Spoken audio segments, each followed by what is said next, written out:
Well, we will see now about the home run hitting Milwaukee Brewers as they come in here with 216 home runs this year, and they challenge Bob Forsch and the St. Louis Cardinals in Game 1 of this 1982 World Series.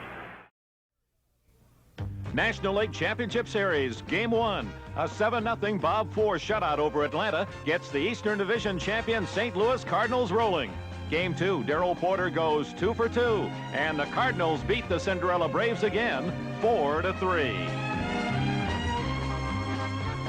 Game 3, Bruce Sutter saves it, a 6-2 Cardinal pennant clincher as the Redbirds sweep to their first World Series since 1968. In Anaheim, a different scenario for the American League. Fred Lynn leads the California Angels to 2 quick wins over Milwaukee, leaving the Western Division champs only 1 victory shy of the pennant.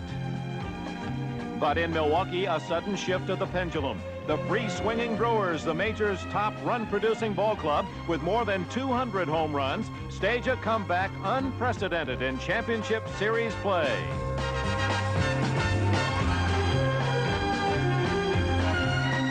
Cecil Cooper capped the final victory in Game 5 with a 7th-inning bases-loaded single to put Milwaukee ahead to stay.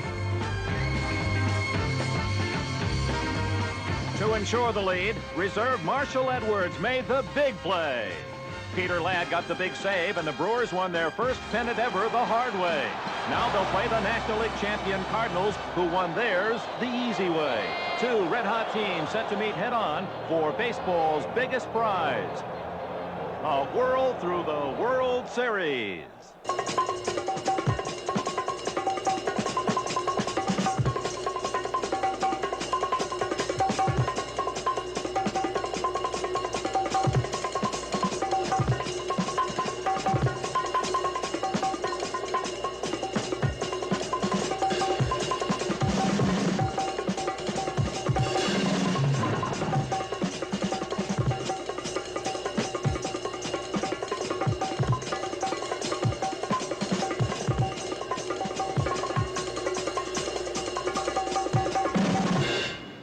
Welcome to Busch Stadium, a park not designed for the power-packed Milwaukee Brewers, but ideal for the St. Louis Cardinals, who run to get their runs and flash quickness on defense to prevent them. This marks the Cardinals' 13th World Series, in contrast to the Brewers, who in their 13-year history are here for the first time. Pre-game speculation also centers around the fact that a half-dozen players were involved in key deals between these two clubs. But no matter how they got here, all are looking loose and ready for the challenge and celebration that only a World Series can provide. Sylvia crying and cheering towels! Very possibly could be a triple in that play, if you follow what I'm saying. No, I just didn't understand. I'm saying it's tough for an umpire.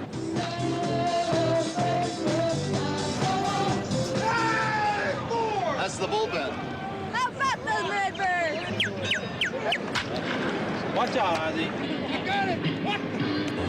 The Cardinals say they are #1! Look like a waterfall.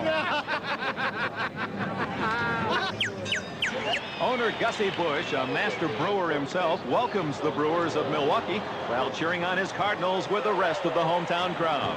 And with the completion of introductions and salutations, the crowning drama for a season which drew a record 44 million fans to Major League parks. And now for Game 1. Almost 54,000 fans plus millions of TV viewers around the world.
Busch Stadium in St. Louis.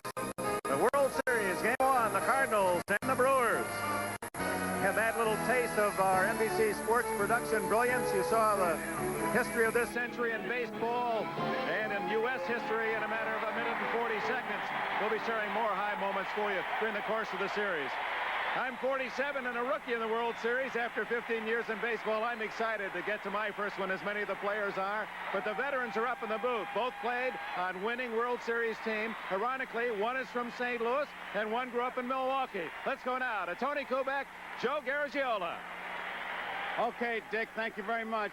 Tony, I think the oversimplification in this series is to talk about the power of Milwaukee, the speed of the Cardinals, but I don't think you can overlook the defense of Milwaukee nor their speed. I think a big overview would be to take a look at the base on balls as to what the teams do. The Cardinals can take it and turn it into a double or a triple. Milwaukee can turn it into a big inning with their power hitters. Joe, I think aside from the pitcher's mound, more ball games are won or lost right in the middle of the diamond. And fortunately, in this World Series, we've got three best double play combinations, I think, in baseball. I don't think there's any doubt that Ozzie Smith and Herr are the best. Yount and the second baseman Ganter are very good. They led the league in double plays. Well, we're going to find out. You can do all the talking, but it happens on the field. Let's go to PA announcer Joel Myers and get introduced to him. Let's meet the American League champions, the Milwaukee Brewers. First, the coaching staff. Larry Haney down in the bullpen. Ron Hansen. Harry Warner. Also in the bullpen, Cal McClitch. And down in the bullpen, Pat Dobson.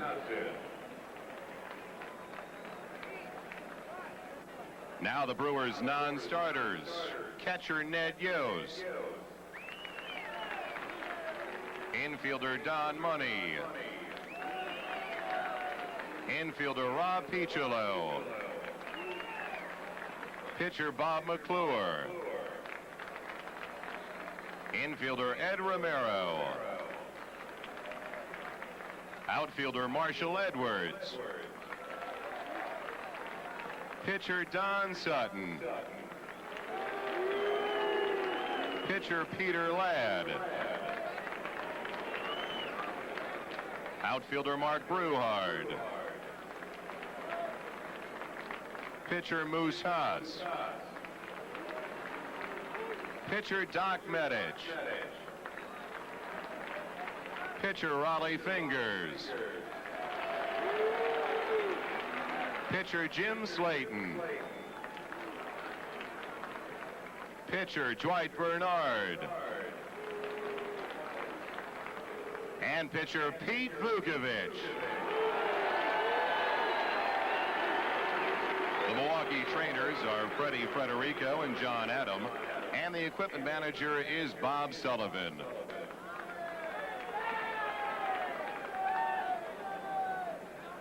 And now, ladies and gentlemen, the starting lineup for the Milwaukee Brewers. Leading off, number 4, third baseman Paul Molitor.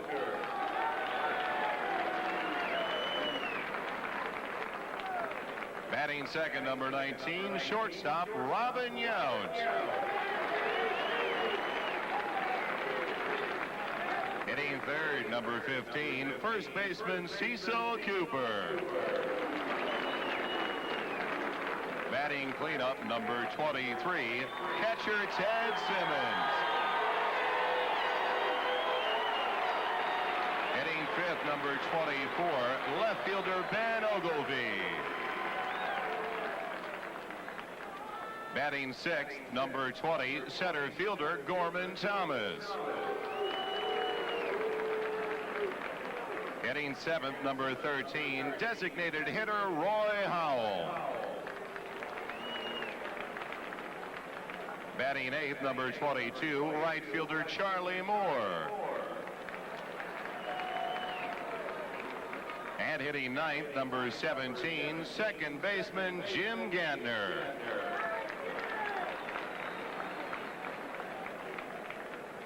And in the bullpen, the starting pitcher, number 48, Mike Caldwell. And the manager of the American League champions, Harvey Keene.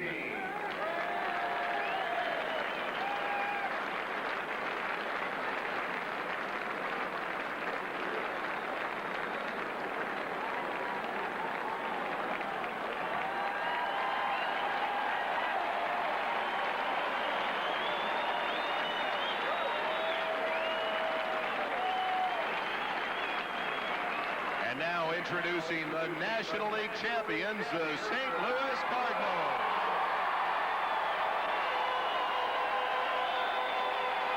First, the coaching staff: Red Shanedeans, Dave Ricketts, Chuck Hiller, Hal Lanier,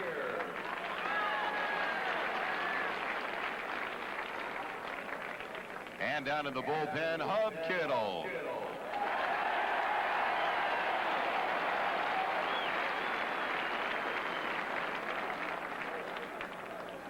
Now the Redbirds non-starters. Infielder Mike Ramsey.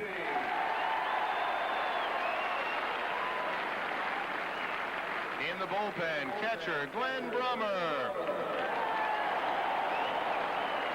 Infielder Julio Gonzalez. Outfielder Dane Orge. Outfielder Steve Braun. Pitcher Jeff Lottie.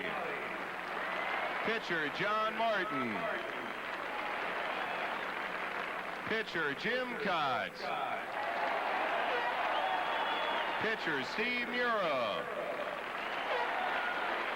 Pitcher Dave LaPointe. Pitcher Doug Bear. Pitcher Bruce Sutter.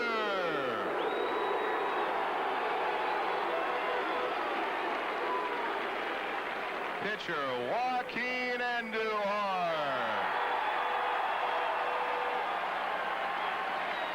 Pitcher John Stuper. And outfielder Willie McGee.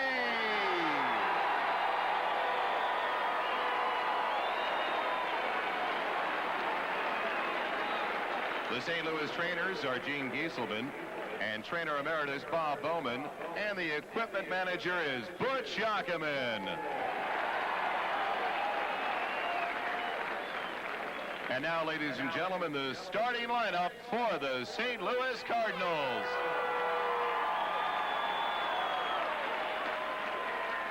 Leading off for the Redbirds, number 28, second baseman Tom Herr. Batting second, number 27, left fielder Lonnie Smith. Hitting third, number 37, first baseman Keith Hernandez. Batting cleanup, number 25, right fielder George Hendrick. Hitting fifth, number 18, designated hitter Gene Tennis.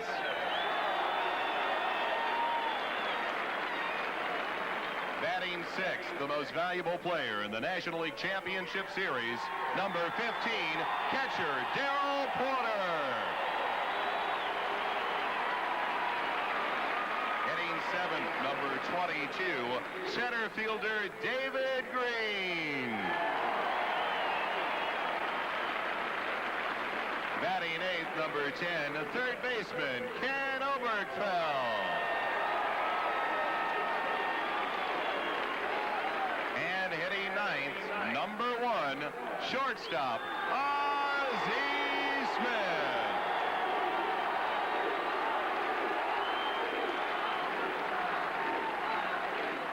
And down in the bullpen, warming up for the Redbirds, number 31, Bob Forsch.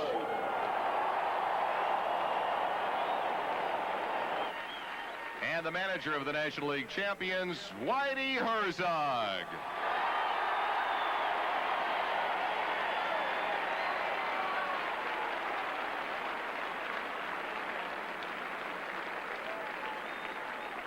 And now, ladies and gentlemen, would you please rise as we honor America with our national anthem, which tonight will be sung by popular recording star Lou Rawls.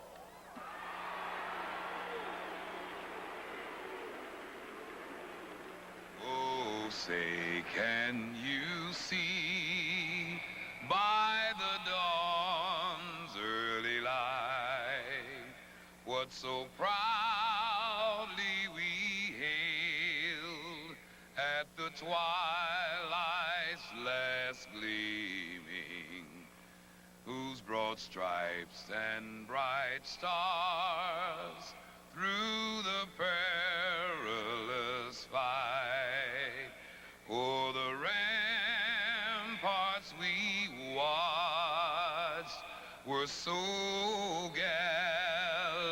gallantly streaming, and the rocket's red glare, the bombs bursting in air, gave proof through the night that our flag was still there.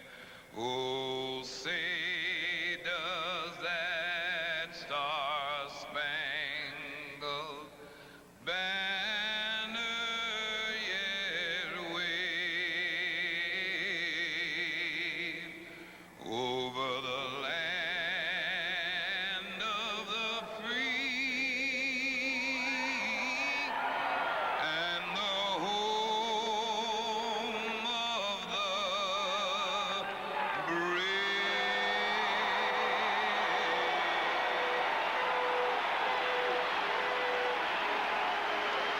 So, Mike Caldwell for Milwaukee, Bob Forsch for the Cardinals. We'll be back after these messages for Game 1 of the A2 World Series.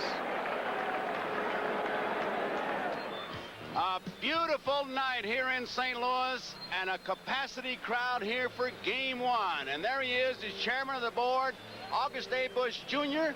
Along with the commissioner, he threw out the first ball to get it started. And we have a baseball game. Forsch against Caldwell. Here are the stats on Bob Forsch. He will not walk many. He will not strike out many. Pinpoint control. Good slider, curve, and as some of the scouts who scouted him for the Milwaukee Brewers said, he had about the liveliest fastball. They'd seen him in 5 appearances against Atlanta. You have to hit your way on, and when you've got a defense behind you like Smith and her up the middle of the diamond, well, they are rally stoppers. They've got great speed in that outfield. You'll really see some jackrabbits.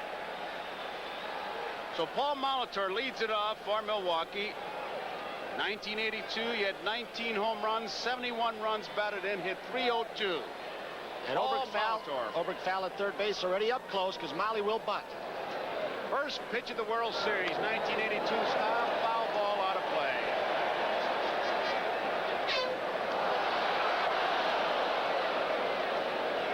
If you had to categorize the Milwaukee Brewers, you would probably say they are not a wild swinging bunch, but they don't take a lot of pitches. They're a fastball hitting club. Forsch will challenge them as often as he can with his breaking stuff. He's got a good slider and the good curve. Fastball misses. It's 1-1. Tony, when you talk about a free swinging ball club, they didn't strike out as much as the Cardinals, who are slap hitters. Surprising. Bouncing ball. Easy play. 1 out. Brewers coaches at first base, number 18, Ron Hansen, and over at third base, number 36. Here is Robin Yount coming up, and what a tremendous year he had. 29 home runs, 114 RBIs, a .331 average. With Tony Kubek, Dick Enberg, and Tom Seaver, who'll be joining them. Joe Garagiola here in Busch Stadium, St. Louis. Game 1. There's a strike. He throws a lot of them, Bob Forsch. I'll tell you, with his spacious outfield that Tom Seaver told you about, the youngster in center field, David Green, is playing very shallow for a man with Robin Yount's power. He could get burned. Strike 2, breaking ball. Here's the field. The ball carries well down the lines from the power alleys to center. It's tough to hit it out of. So how deeply Ozzie Smith was playing at shortstop. He does that for almost everyone, even fast runners. Just missed with the fastball.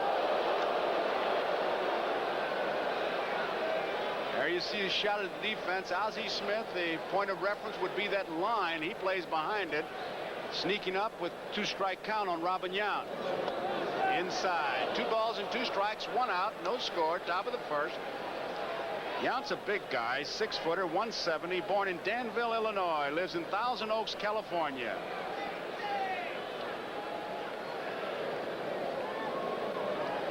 Power stats that Robin put on the board are just amazing. Slugging percentage, extra base hit total. There's a base hit to left field. Robin Yount singles to left. He's on. It'll be interesting to see if, with all the hullabaloo about the Cardinals' speed, and they do have a lot, on artificial surface in a short series, whether the Brewers run a little bit more. Yount has the capability of stealing bases, as does Molitor. Cooper has pretty good speed. You see Cooper's average, 313, 32 home runs, 121 runs batted in. Open stance, he can pull the ball. He's got the gap between first and second to shoot for. It's ball one. Cecil Cooper, born in Brenham, Texas. Now lives in Wisconsin. Forsch, at times, if he's got his fastball, he can pitch upstairs, but basically he's got to keep his breaking stuff and fastball down. 2 balls and no strikes, and it's very rare indeed when these Milwaukee Brewers don't get a hit sign from the third base coach when they've got that pitcher crippled. 2 balls and no strikes and 3-1. That was an interesting close-up shot, which we'll show you as this game progresses, of Forsch working on the baseball, something he is not supposed to do. We'll try and get it for you one more time. A chance. He's got a quick move, Bob Forsch. Outside, 3-0. Now, Terry Warner at third base will flash a sign.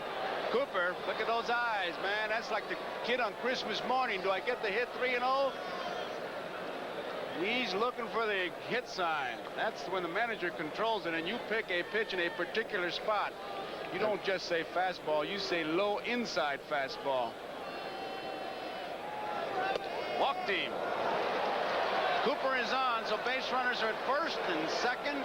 1 man out, brings up Ted Simmons. What kind of reaction he gets. Cleanup for the Brewers, number 20. Hub Kittle Catcher Ted Simmons. took 54 years to get to the major leagues. Now 65. He comes out to talk to Forsch. What a marvelous job he has done, especially with a young pitching staff. He was on the bench and somebody said, Hub, as long as it's taking you to get here, you probably want this to go 7 games. He said, no, I'd just as soon finish it in 4. He pitched professionally for an inning or so when he was, what, 61 or 2? Got in for an inning, retired a few hitters. Here is Ted Simmons, 23 home runs, 97 runs batted in, a 269 average. Missing. He's pitching like he's being very careful, like he doesn't want to get that ball into that fat part of the strike zone, want to hit the outside part of the plate. As we look at Yount at second and Cooper on at first, he's falling behind the hitters, and you're playing with fire. Joe, I would think that Forsch, primarily a breaking ball pitcher, you'd want to obviously try and get him early before he can get the feel of that pitch. 1 ball, 1 strike. What Forsch does, especially when he gets a new ball, he will take his fingernails and dig them into the seams and try and lift the seams a little bit. He's not applying a foreign substance, but it could be construed as doctoring a baseball. He does that to try and get more bite on his breaking pitches. 1 ball and 2 strikes. No, Joe, you must be very familiar with that, because there he is. You'll see him digging those 2 fingers into the seams and trying to lift the seams just a little bit to get that little bit of a rough edge. Right there. See it? Trying to almost scrape it with hard fingernails. Now that can be construed as doctoring a baseball. You're not supposed to do anything. The rule specifically says it. I've never seen it called on him. You can see aerodynamically with the seams a little bit raised and roughed up, you might get a little more bite. And he pitched like a slider, a curveball. There's a lot of spin on it. Umpires, Lee Wired, home plate, National League, Bill Haller, first base. American League, John Kibler, second base. Davey Phillips, the American League, third base. Left field foul line, Satch Davidson, National League. Jim Evans down the right field foul line. Simmons, a good double play candidate. He hit him to 20 this year. balls and 2 strikes. Struck him out.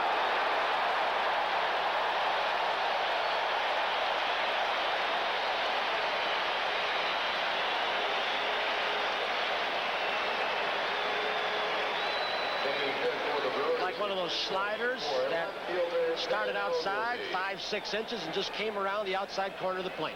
He caught the outside part of the plate and got a big out. Second out of the inning. Here is Ben Ogilvie. 34 home runs, 102 runs batted in, 244.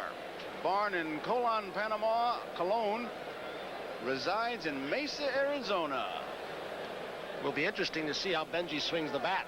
He injured his ribs, League Championship Series, and then when the crowd went on the field after Game 5 in Milwaukee, he got thrown to the ground and bumped pretty badly by some fans and re-injured his ribs. It's on the right side.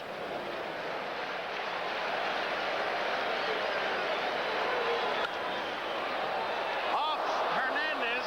Here comes Robin Yount in to score. Heading for third is Cooper. It's 1-0 Milwaukee.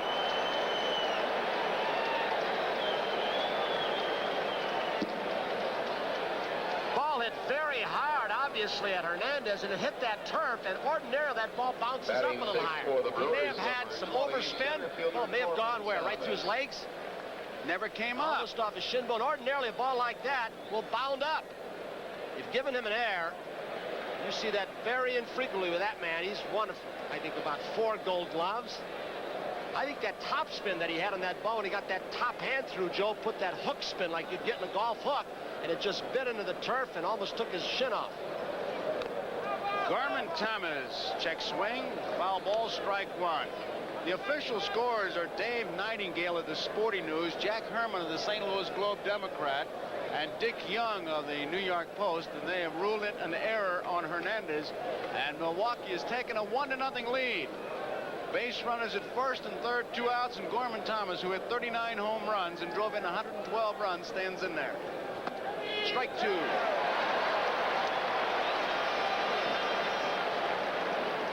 Base runners.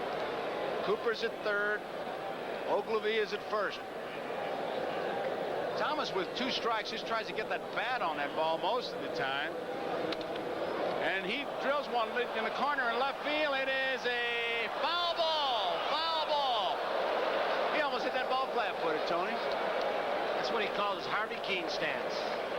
Gorman Thomas has always struck out a lot. When Harvey was the hitting instructor here before he became manager, he got Gorman against certain types of pitchers to hit almost flat-footed and peck away. Lonnie Smith ran a long way and came very close to catching that ball. Lonnie Smith this year has been erratic in the outfield, but he has also been a surprise to Whitey Herzog. He said, I think he played better than we ever expected. He came close to catching that ball. Yes, he did. But I really think that they will run on his throwing arm before this series is over with.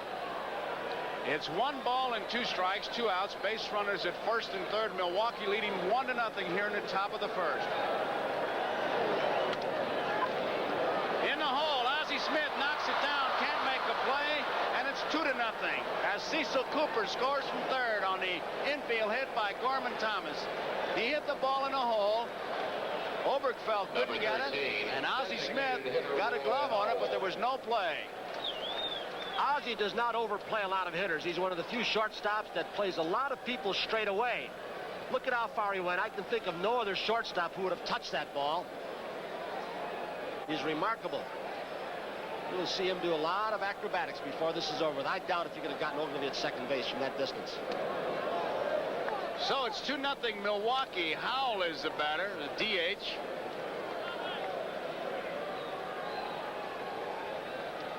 The people have been talking about the advantage of the speed on the artificial turf for the Cardinals, and it will be, but you've got to remember, as hard as the Milwaukee Brewers hit the ball, there are going to be a lot of those ground balls are going to go through for them also.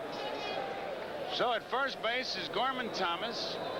At second base, Ben Ogilvie. 2 runs are in, and the crowd was really loud to start. It's calmed down. Howell is hit by the pitch. Bases are loaded.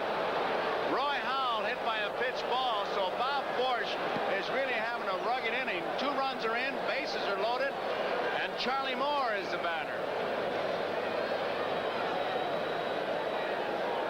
Batting The way the Brewers are swinging, he may have tried to come inside and just move him off the plate.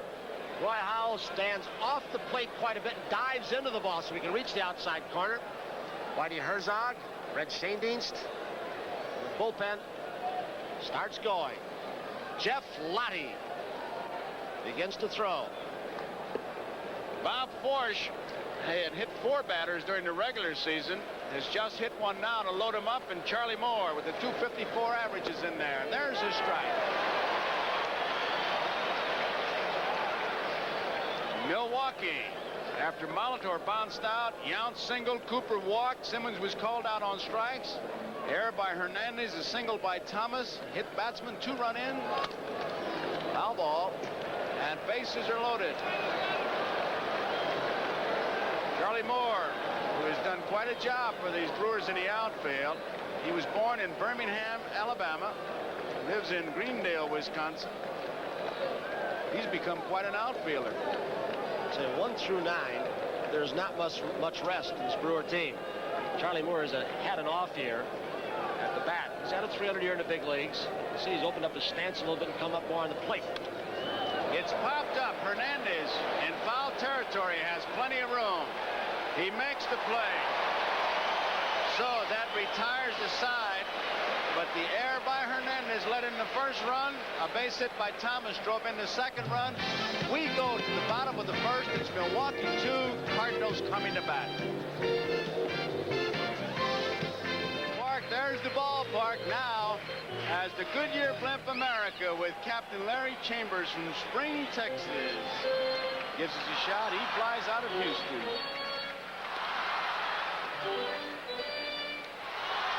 Tommy Herr will lead it off against Mike Caldwell. Caldwell finished the season in a cold spell.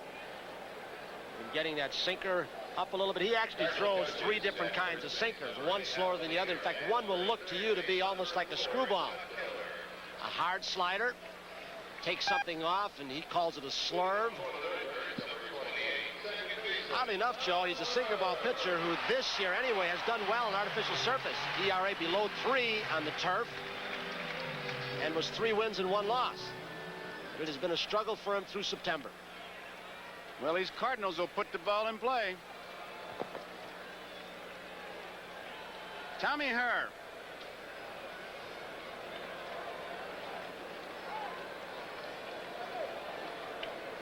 Herr's a big guy for a second baseman, 6-footer, 175 pounds, born in Lancaster, Pennsylvania. Hits the first pitch, and Robin Yount has a big hop, easy throw, and there's 1 away. And we'll pause briefly for our station identification. This is the NBC television network. Second for the Cardinals, number 27.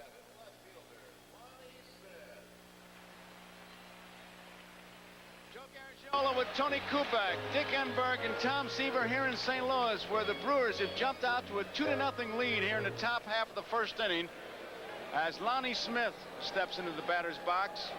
307 average. Ball 1. Whitey Herzog, most of this season against left-handers, has put Lonnie Smith, in the 2nd spot. The one time when Hendrick was hurt, he hit him 5th against left-handers. That's a foul ball. Joe, I don't really think, as we look at Molitor, who will be in, even with third base back, quite a bit on this running team the Cardinals have.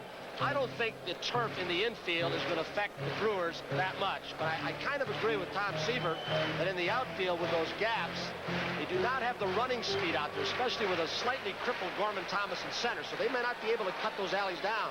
It's the point that Tom Seaver alluded to with Dick Enberg in the pregame show. Bouncing ball. In time. Nice play. He's made a lot of errors this year. 32. Married for the Redbirds, number 37. And remember, over the past 4 or 5 years, Paul Molitor's tried him at 4 different positions. He battles this and handcuffs him, picking up spin off the turf. He does one thing, though, Tony. He stayed in front of it. You may need a chest protector playing 162 games, but he didn't give it the old how do you do. Hernandez in the batter's box. Hernandez ended the season hitting .299. It's outside, ball 1. This is the air that may have set up a couple of those runs the Brewers got.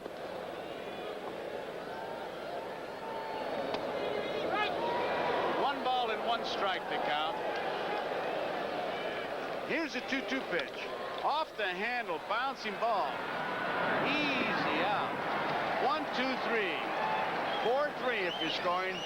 So Caldwell, 3 ground balls, easy inning. We complete 1 inning of play here. It's Milwaukee 2, Cardinals nothing.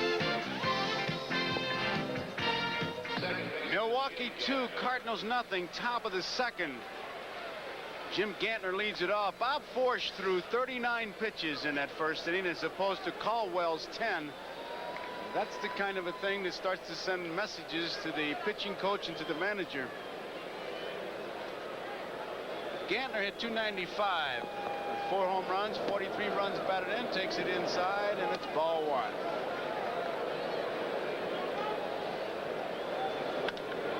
High fly ball, center field. Green taking charge, makes the play. David Green, formerly the property of the Brewers. This young man has exceptional talent.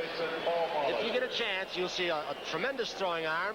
He might be just a shade slower than Willie McGee, who is just out of sight running speed. That's the man that Whitey Herzog wanted when he made the trade with the Brewers. Here is Paul Molitor, who bounced out to the 2nd baseman his first time up. Hits the 1st pitch in a hole. Watch out, these men. Safe. I think it's going to be interesting, Joe, as this series goes on. As fast as some of these Brewers are, we just saw Molitor. If Ozzie Smith continues to play as deeply as he did, now this is really a routinely hit ground ball, not hit too hard or too soft, but he had to go a long way to his right. He does not have an outstanding arm, but you can see the quickness in getting that ball off. And Molitor with his speed beats it out. He really is an acrobat, the way he's able to get down and bounce back to his feet and still get something on the ball, but not the traditional play where you go into the hole, dig in, brace yourself, and get the good gun to first, and he came up short.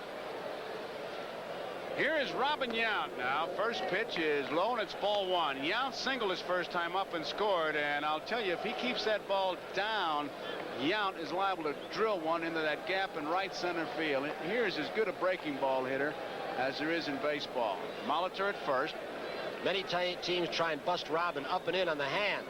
He's become more disciplined over the last few years. He doesn't go after that pitch as often like that. He shattered his back. There's a base hit, and Molitor will stop at 2nd base as Yount hit one off the handle. Base hit. He now has 2 hits, and Milwaukee has the merry-go-round going again with only 1 out. And the middle of the lineup coming up, Cecil Cooper. Yeah, they're picking up right where they left off against the Angels. Remember Charlie Moore's blue pit over the pitcher's head that set up the go-ahead inning? Well, if they have 4 hits thus far, and all 4 have had eyes. They found all the gaps so far, and you've got to be good, but you've got to be fortunate too. I think Forsch made the pitch stick that he wanted to make. Up and in. He got him in the ball in his kitchen, shattered the bat. You talked about Robin's strength a while ago. Just muscled it out the center. 1 out, and Cecil Cooper, who walked and scored his first time up as a batter. Fastball misses. Ball 1. This is a time when you're a pitcher that you worry about somebody really getting into one. Cardinal bullpen jumps into action as Forsch is having his problems. Foul out of play. 1 ball and 1 strike. Left-hander is Jim Cott, and Lottie is the right-hander. Amazing Jim Cott. This Brewer ball club, Joe, has been through so much over the last week. Winning that 162nd game of the season to beat Baltimore. They lost 3 in a row. Coming back, 2 down to California. Top fly, they're calling infield fly as Ozzie Smith makes the play. So there are 2 away. Big out by Bob Forsch. In fact, this is probably the loosest the Brewer team has been mentally, I think, in about a week and a half. They've been under a lot of pressure because of Fingers being down in September. Lost a bunch of games, 8th, 9th, 10th inning. September without Fingers. The Brewers are leading right now 2-0. And there are 2 outs here in the top of the 2nd, and Simmons, who was called out on strikes his first time up, is the batter. High pop fly. And the 2nd baseman, Tommy Harris, says, I'll take it. He does. So Forsch gets out of it. Milwaukee does not score. We go into the bottom of the second. Milwaukee 2, Cardinals nothing.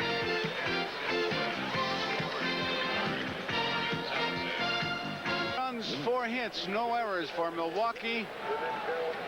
And the Cardinals in the second looking for the first base hit as they went down in order. 1, 2, 3, and 3 ground balls. There's 3 ground balls early, indication that Caldwell has the sinker down low at the knees. It's been his problem. One of the pitching coaches for the Brewers, Pat Dobson, was saying when you get a couple hits off, he does not pitch within himself. He's starting to throw the ball a little bit harder, coming upstairs, and his fastball is straightening it out.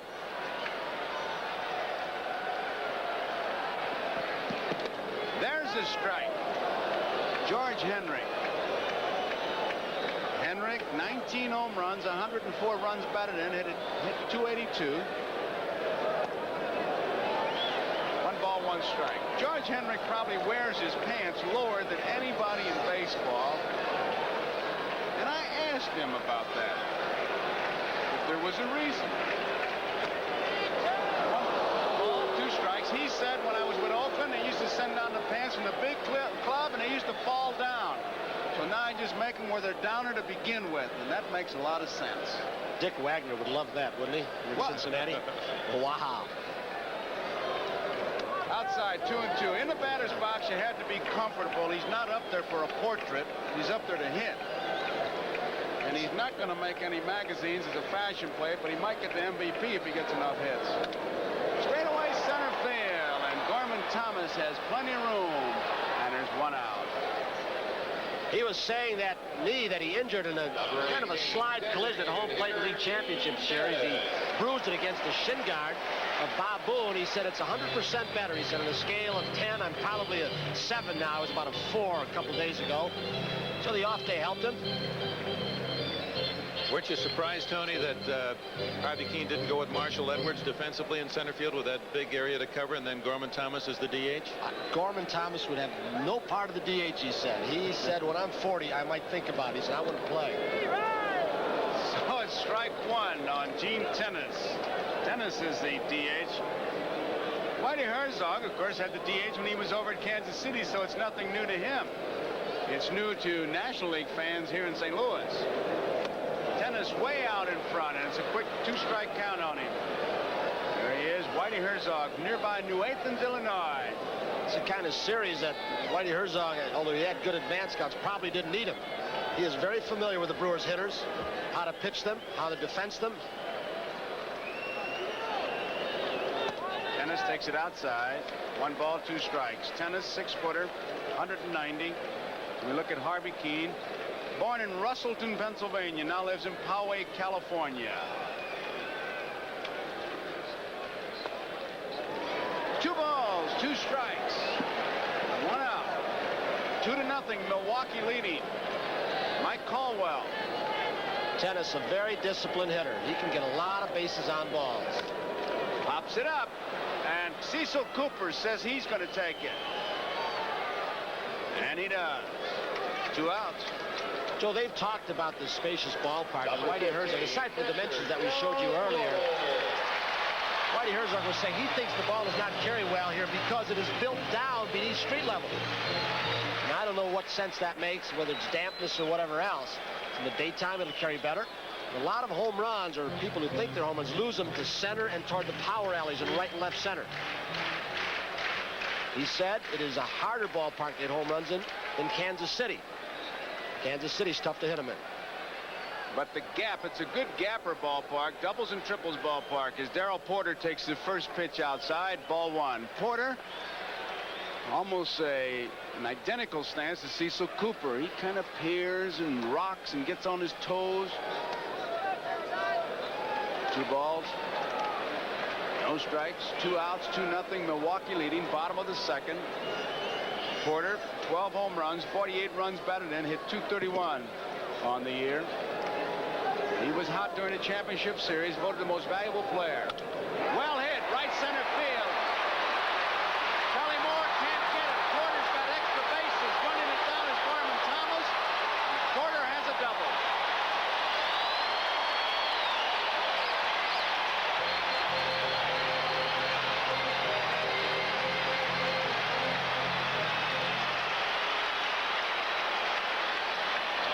So after an off season, he has stayed hot as he was during the championship series. Charlie Moore got the big bounce, did slap it down. If that ball goes by him, I don't know if Gorman Thomas could have been there. It might have been a triple. So there may be the first example of not exactly a lack of speed, but not as much speed as the Cardinals evidence by this. So with 2 outs, here is David Green. Finished the year at 283. Takes it low, ball 1.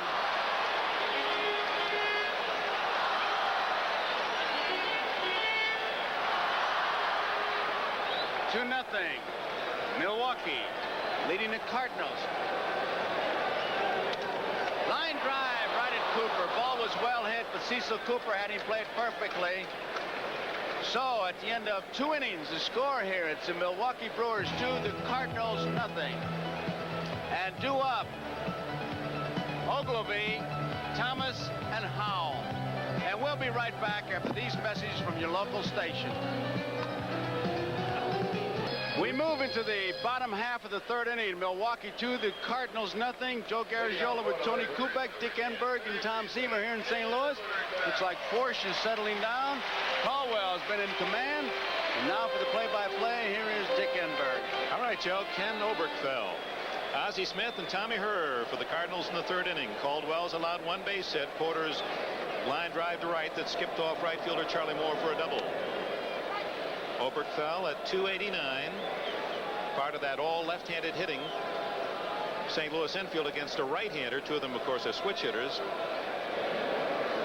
Some feel that left-handed pitching is the way to work on that Cardinal order. They're not quite as effective, those switch hitters from the right side. And of course, you negate some of that running speed if the left-hander's got a decent move to first base, if they should get out.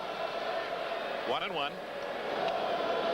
And Caldwell, in contrast to Forsch, working very quickly.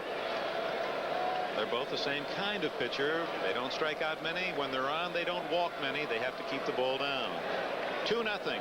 Milwaukee leads, last of the 3rd. To Hopper to Gantner, and there's 1 away. The coaches for the Cardinals, Number 1, Hal Lanier, whose father Max, a pitcher for St. Louis, and over at third is Chuck Hiller, number 4. 20 years ago in the World Series, Chuck Hiller hit the first National League Grand Slam. During the year, he had 4 home runs all season. But against Marshall Bridges of the Yankees in Yankee Stadium, he said he swung and had his biggest thrill. Sometimes it is from unexpected sources that the heroes are derived in these series. And so it may well be. St. Louis and Milwaukee, someone buried in the lineup, expected to do something perhaps with the gloves, will come up and get you the big hit. Ozzie Smith, 248. Switch hitter. Tough play for Gantner. He gets him. So Jimmy Gantner shows Ozzie Smith a little acrobatics of his own. Number 20. He has had knee surgery, Gantner has. He's not as mobile as he once was, Dick, but he is so tough on the double play. He gets off more throws with guys hanging all over him, I think, than any second baseman in baseball. Do you like the Brewers double play combination? I really do. They led the league in double plays in the American League. They may not be quite as good as Frank White and UL Washington when UL's healthy with Kansas City.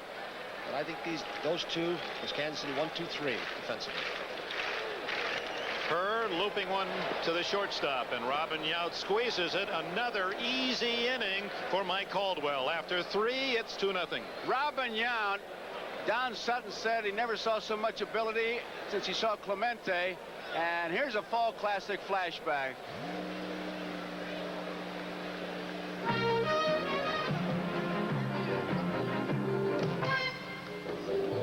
As always, the Pirates' leader was Roberto Clemente.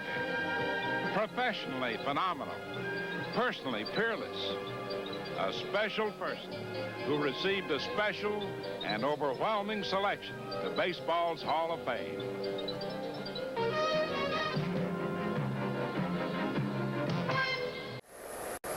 Busch Stadium packed, 53,000 fans. Top of the 4th inning. Milwaukee at bat leading 2-0. Charlie Moore, one of the stars of the playoff series, in fact the only Brewer against the Angels to hit safely in all 5 games. Hit .301 since late August, is one of the spurs for the Brewers as they battled off Baltimore to win the American League East. rips it fair.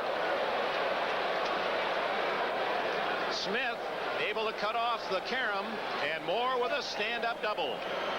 Like a hanging breaking ball, Dick. Forsch, they've had him on the ropes a couple of times. In the first inning, Forsch threw 39 pitches. Worked it down to 11 in the second. Third inning, he threw just 8. He got 3 ground balls. A hanging curveball. Oberkfell playing in because Charlie Moore will drop a bunt on occasion. Some tricky corners here you may have seen in the League Championship Series. Waddell Washington, the ball hit the wall and right and just deadened. Some lively spots. You got to be very cautious out there. And in fact, it appeared Lonnie Smith just did get to it. It was taking a bounce that wanted to hug that wall and roll into left center. So a leadoff double by Moore brings up the number 9 hitter in the lineup for Milwaukee, Gantner. Be trying to pull it, move that man to third. Well, he's going to pull it with the bunt. Does it nicely. Hernandez at the bag for the out. A sacrifice to Gantner. And the Brewers try to pick up the third run. Have Moore at third with 1 away. I doubt if it was a sign by Harvey Keene. He lets these guys play. Doesn't give a whole lot of tricky signs nor make a lot of moves. So Gantner took it upon himself, thinking he might not be able to pull Forsch, and he dragged the ball. He did the job. Molitor grounded to second and was safe on an infield hit to deep shortstop. There'll be a time break as they remove a sign that has been draped over the right center field fence. One of the ushers out to take that away. It'll be interesting here to see if Molitor jumps on that first pitch, which is what he did the last time up when he got the base hit. The infield tight. Hitter's delight. Brewers now with 5 base hits, leading 2-0, 1 away, and Moore at third. Molitor, a good fastball hitter. You almost have to, you're hitting your guessing breaking ball. That's what he got. Molitor, a model of consistency. He finished the year hitting .302. Against left-handers, he hit .302, and against right-handers, .302. He's not fussy.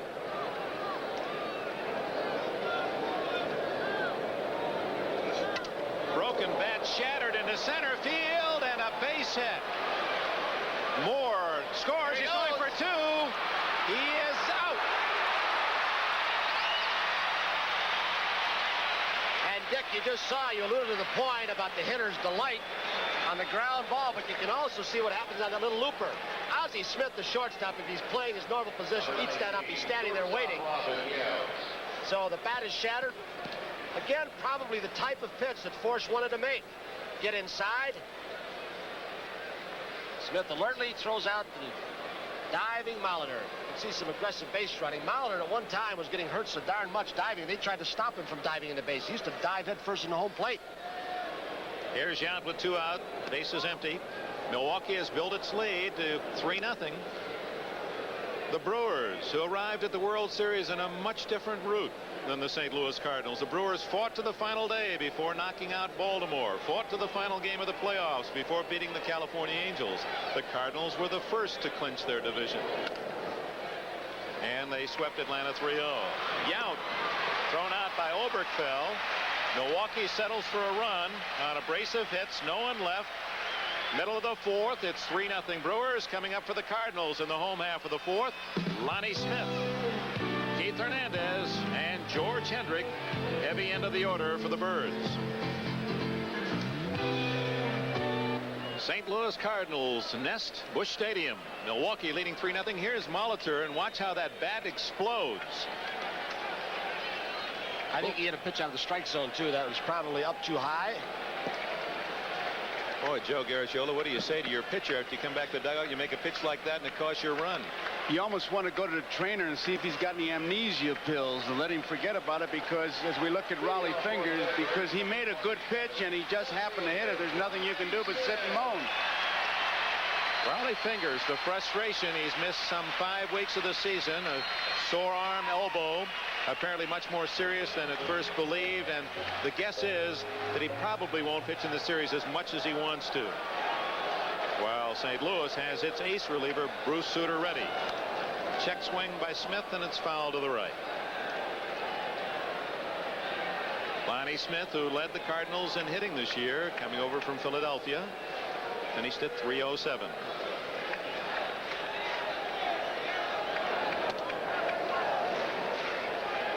strike. Dick, they talk about 2 men on this Cardinal ball club, Hendricks and Lonnie Smith.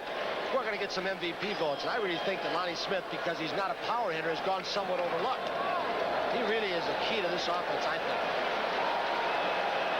Well, he's the first man since Lou Brock to steal 50 or more bases.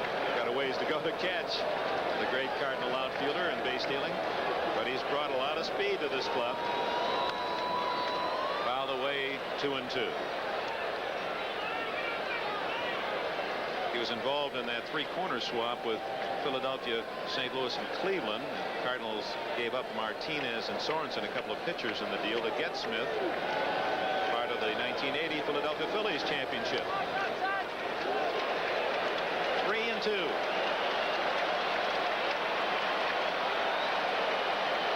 And with the big guns to follow, Hernandez and Hendrick in tennis. Fans want Smith to get on there. Denied as Caldwell has his first strikeout. A little extra on the fastball there. Caldwell, generally speaking, down low around the knees with that sinker and breaking stuff.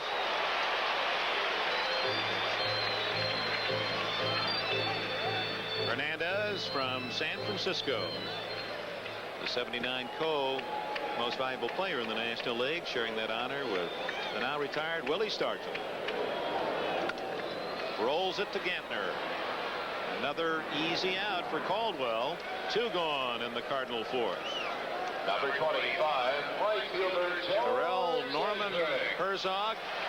He's been associated with several winning Major League teams. The New York Mets helped to build those miracle Mets of 1969 in their farm system. Served as a skipper briefly in Texas, coach in California, built the Kansas City Royals club, and boy, what trades he made here in St. Louis. He didn't make just a cosmetic change. He came in and said, I want to trade, but I want to go big. Not just a couple of fringe players. Let's go head on head. 3 good ones for your best 3. Hendrick stabbed by the first baseman Cooper, and it's another 1-2-3 inning as Caldwell, 3 out of 4 innings, has mowed down St. Louis in order. We go to the 5th inning at Busch Stadium. 3-0 Milwaukee. 6 ground ball outs that Caldwell has gotten now. Hit very hard. That'll show you the range of a Cecil Cooper, who has also won a Gold Glove. And look at Caldwell get over. Well, Caldwell in a breeze. Sometimes when players have a spare moment, well, they do find special ways to relax.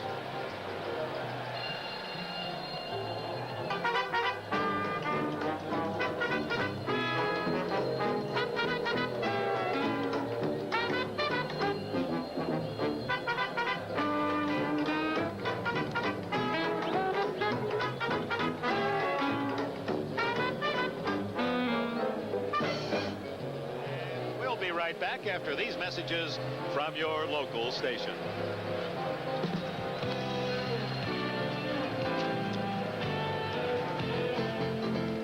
To the banks of the old Mississippi. Busch Stadium, St. Louis, completed in 1966, the home of the Cardinals. They trail Milwaukee 3-0, top of the 5th. Cooper leads it off, loops it to left. Lonnie Smith is there. Twice that Forsch has induced Cooper to hit the ball in the air to the opposite field. Ted Simmons, the former Cardinal, he was involved in that major deal engineered between these 2 teams after the 1980 season. Simmons, Raleigh Fingers, and Pete Vukovich, who have all succeeded in Milwaukee, came over from St. Louis, and the Cardinals got Sixto Lizcano, Larry Sorensen, Dave LaPointe, and David Green. A good trade for both sides. At one time, Whitey Herzog found himself with Terry Kennedy, now in San Diego, Porter and Simmons, 3 good catchers, and he had Fingers and Suter at the same time. It's a controversial move that he made. Hit well to right. If it's fair, it's gone. It hooks foul. Tell you, Ted Simmons, since about the middle of June, and he went into a little bit of a crouch. He struggled last year, as you know. He went into that crouch. He's been smoking the ball pretty good. Driven in a lot of runs since the middle of June. Got out in front. Kind of pitcher doesn't mind making. Get the ball inside off the plate and say, go ahead, whale away. This one's fair, and he will touch them all.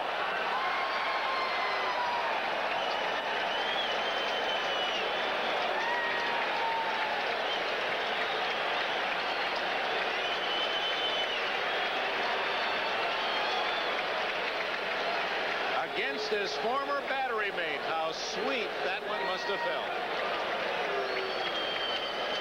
Number 24.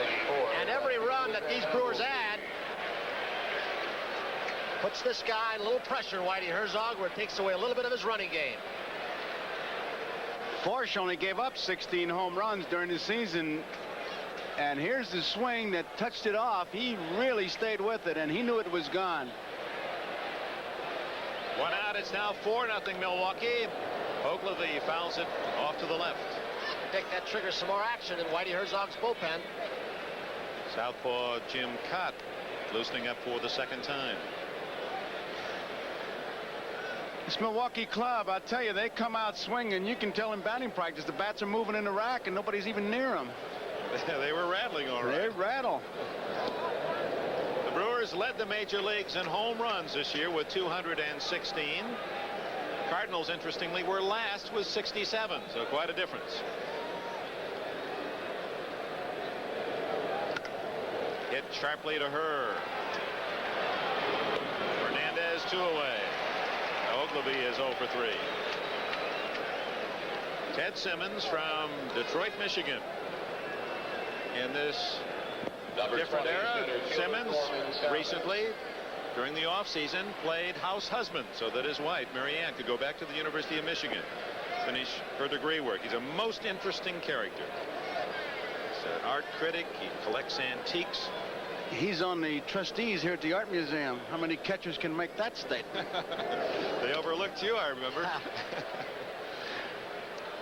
Gorman Thomas. They've now, Dick, put the shift on Gorman Thomas. Ozzie Smith is well over in the hole. The team is down by 4. Smith in the hole, and Herr's gone to the left field side of second base. What a gap in almost dead center field. Daring him to hit it to center or right center. He fouls it away. He tried to. He tried to go the opposite way. Something that Bob Horner finally did when they put the shift on in the championship series against this ball club. He almost could check his swing and roll one through that right side. In the 46 World Series, the great Ted Williams beat it with a bunt. Well, you remember 46 when Joe Garagiola and Del Rice, the hitting for the St. Louis Cardinals. There he did just check his swing. Hit it to the one man that was there. So the Cardinals come in trailing 4-0, and it's a game of moods. A disgusted Bob Forsch, a happy Simmons as he crosses the plate, and they welcome him in the dugout as they lead 4-0, the Brewers. The 1-0 pitch. Simmons drives it to right field, hooking down the line. Foul, and the count 1-1. Here's the 1-1 pitch on the way. Simmons drives this one deep to right. Back goes Hendrick, away back. It's gone. Home run, Ted Simmons, and he has returned to St. Louis with a vengeance. Happy Mary Ann Simmons. This year, Mary Ann, Ted's wife, came out with a publication. Magazine comes out 4 times yearly. Magazine is about women. As Teddy said, she knows a lot about baseball wives and women, and it's kind of centered in that direction. She went back to school to get her degree while Teddy played husband and wife at home for a while, Dick. Most interesting relationship, and obviously a successful one. Both supported of the other in their adult roles. Gene Tennis, Darrell Porter, David Green for the Cardinals, last of the 5th inning. It's 3-0 Milwaukee. Make it 4-0 Milwaukee on the home run by Ted Simmons in the top half of this inning.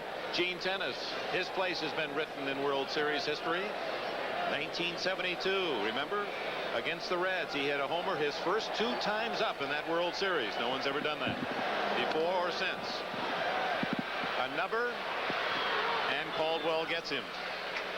Now, Mike Caldwell, breezing along here in the 5th inning, has allowed only 1 hit. That was Darrell Porter's double that skipped in front of Charlie Moore back in the 2nd inning. Dick, that's 7 ground ball outs that I've counted, so he's got that ball pretty down low in the strike zone. I thought that Richie Zisk and Rene Lachemann, the Seattle manager, when they talked about guys with high speeds, 94, 95, he said they give you trouble, but those guys under 80 will give it to you. And they mentioned Caldwell because he changes speed so well. Porter Jones the only St. Louis hit. See, Darrell looks like he's taken Cecil Cooper's stance and copied it, and Cecil Cooper copied it from Rod Carew. At Cooper, he'll play it to the pitcher Caldwell, and another ground ball out. And that is 9 consecutive hitters retired by Caldwell. David Green. Earlier, when we showed you the tribute flashback 1971 series to Roberto Clemente, Roberto, and the irony of our lives, that Clemente was on his way to Nicaragua, support of the people who had suffered through a national tragedy when his plane crashed. And here is a Nicaraguan, David Green, who is compared to Roberto Clemente, his style, the way he swings the bat, the way he runs, the way he throws. He's only 21. They consider him as a great potential as a possible superstar. Whitey brought him along slowly early in the season, playing him against left-handed pitchers. Then he hurt himself, and that's when McGee came up and just started tearing the league apart for a while.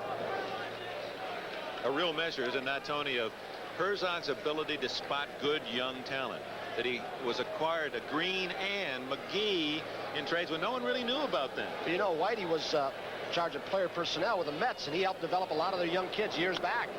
There's a lot of experience in that area. Forsch has had his feet on the ground a little bit in this ball game. It's hard for this Cardinal team to come back. They're scrappy, but with 4 runs down, you're taking away that running game.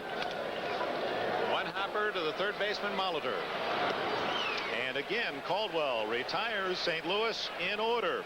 That's 10 in a row for the left-hander of the Milwaukee Brewers. We go to the 6th inning. 4-0 Milwaukee. It'll be Roy Howell, Charlie Moore, Jim Gantner, the bottom 3 in Harvey Keene's order. Rich St. Louis, Missouri. Cardinals in their 13th World Series, 8-4 in the previous 12. It's always been a fantastic baseball area. And the names, of course, you could rattle those off for the next 2 or 3 innings. Roy Howell from Lompoc, Michigan, or California rather, and he rolls it right to Hernandez for the first out in the 6th inning. So Howell is 0 for 2. Was hit by a pitch back in the 1st inning. Bob Forsch, whose brother Ken didn't pitch in the playoffs against Milwaukee, but there was thoughts at a time that there might be a matchup against the Forsch boys, Ken and Bob, both from Sacramento, California. Charlie Moore fouled out and ripped a double to left field. Scored on a looping single by Molitor back in the 4th inning. Another one of the Brewers who uses the entire field to hit, and he'll drop a bunt on you if he catches you back at third base. It's interesting, isn't it, Joe, that in this last couple of years, 2 men in the American League, Brian Downing with the Angels and Charlie Moore, the Brewers, have moved from behind the plate, catchers into the outfield, and have succeeded.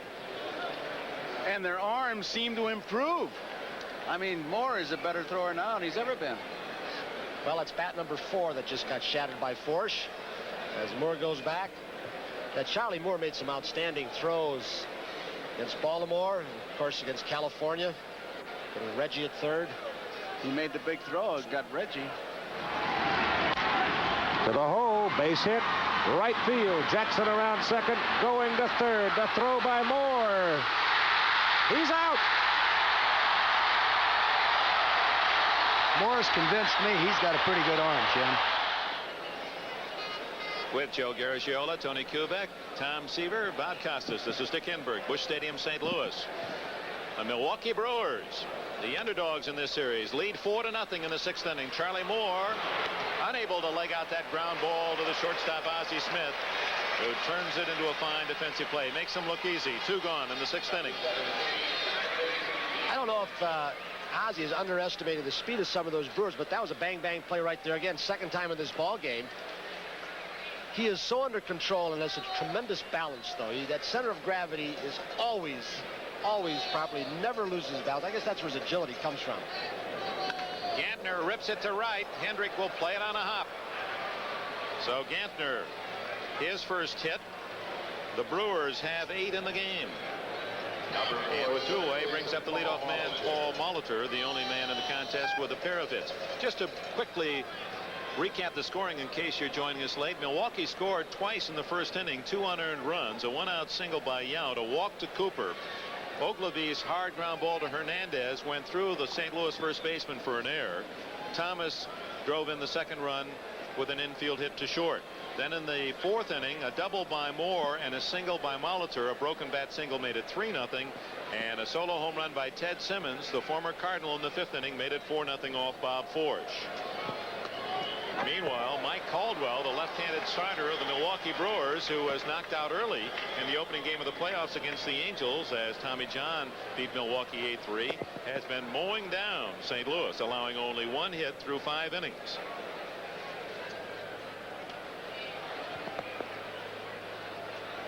You can see Forsch when he gets ready from the stretch, as Joe mentioned earlier, bending that right knee. There are a lot of base stealers will look at that right knee. As soon as it cracks, they think he's coming over or going home, and he has eliminated that extra move. Another base hit. Paul Molitor is 3 for 4. Gantner stops at second. That's 9 Milwaukee hits, and the fans here at Busch Stadium are becoming restless. Number 19, shortstop Robin Yount. Molitor, who like Yount played just 64 games in the minor leagues. You can see how Yount led the league in base hits with 210. Molitor on first led the league in runs scored. Molitor fortunately had the opportunity to play at the University of Minnesota for the late Dick Siebert, a former major leaguer, who really polished his skills. Interestingly enough, Dick, in center field, Green is shading Yount a little bit toward left field.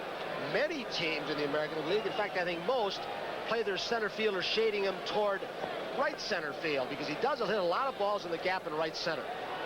Of course, it may be determined by how Forsch is going to pitch him. If he's going to try and jam him up and in. He's got to. If he's going to play him that way, you got to play him that way. You better pitch him that way. That's not a bad pitch for him to hit. If you don't get a way in, he can hit that ball out to the right center field, inside out, and get the barrel out.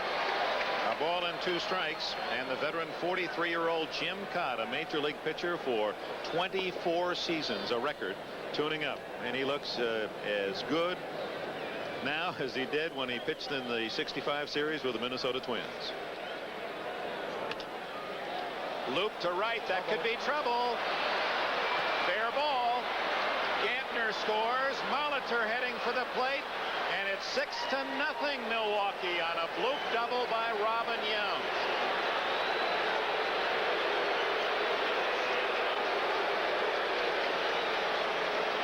And that may have been another broken bat. It did not sound good. You know, you may think that he's making good pitches up and in, but I don't think, unless he's got a great fastball on a given day, Forsch can pitch high. He's got to stay down. Comes Hernandez in pursuit. George Hendrick, who was playing him over toward right center field. And Molitor, scoring from first, just showed you the kind of speed he has. And this crowd now announced officially at 53,723. Partisan Cardinal fans are desperately quiet as a pitching change. Cott comes in. A break in the action. Top of the 6th inning. It's Milwaukee 6, St. Louis nothing. We move to the top of the 9th. For the Dodgers, Ron Fairley is the first man up. Jim Cott has allowed 6 hits. He has struck out 2. Strike 2. This overwhelmingly twin-oriented crowd cheering Cott on, of course, in this stage of the game, with the Twins leading 5-1 in the 9th. Strikeout number 3.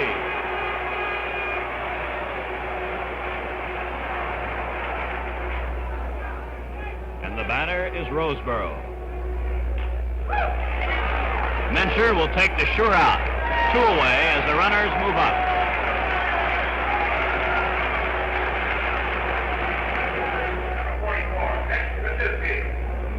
Dick Tracewski comes to the plate.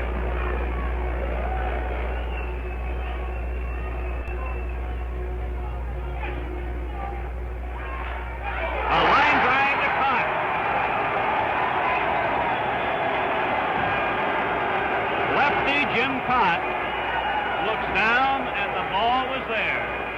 And the Twins have made it 2 in a row.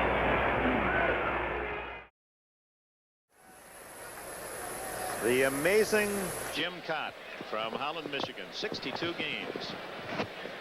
He still throws strikes. Had a couple of saves, 5 wins. One of the oldest to ever pitch in a World Series game. If you're curious, 46-year-old pitcher John Quinn worked for Philadelphia in 1930 in a series. Cott now is the second oldest to ever play in a World Series at 43. Of course, he's pitched for 24 years, a major league record. Cecil Cooper, the first man he faces, out at second with a 2-run double. Dick, I think aside from keeping that body in great condition, there are the players that Dick was just telling you about. Aside from the great physical condition Cott is in, I think he has been one pitcher who has adjusted different phases of his career. And you can see right there by coming down from the side, an adjustment he made at the suggestion of Pump Kittle and Whitey Herzog in the spring of the year. Dropped down a little bit. He throws a little bit harder. Used to be 3/4 when he first came up. Then he went to that speedy delivery with the White Sox. Another comeback in his career under Johnny Sain. Coming from the side and then pinning that ball on the outside corner. 1 ball and 2 strikes. Well, Cott, indeed, 43 going on 25. He strikes out Cecil Cooper, but the Brewers get 2 runs, 3 hits, leave a man, middle of the 6th. Milwaukee, a half dozen. St. Louis, nothing.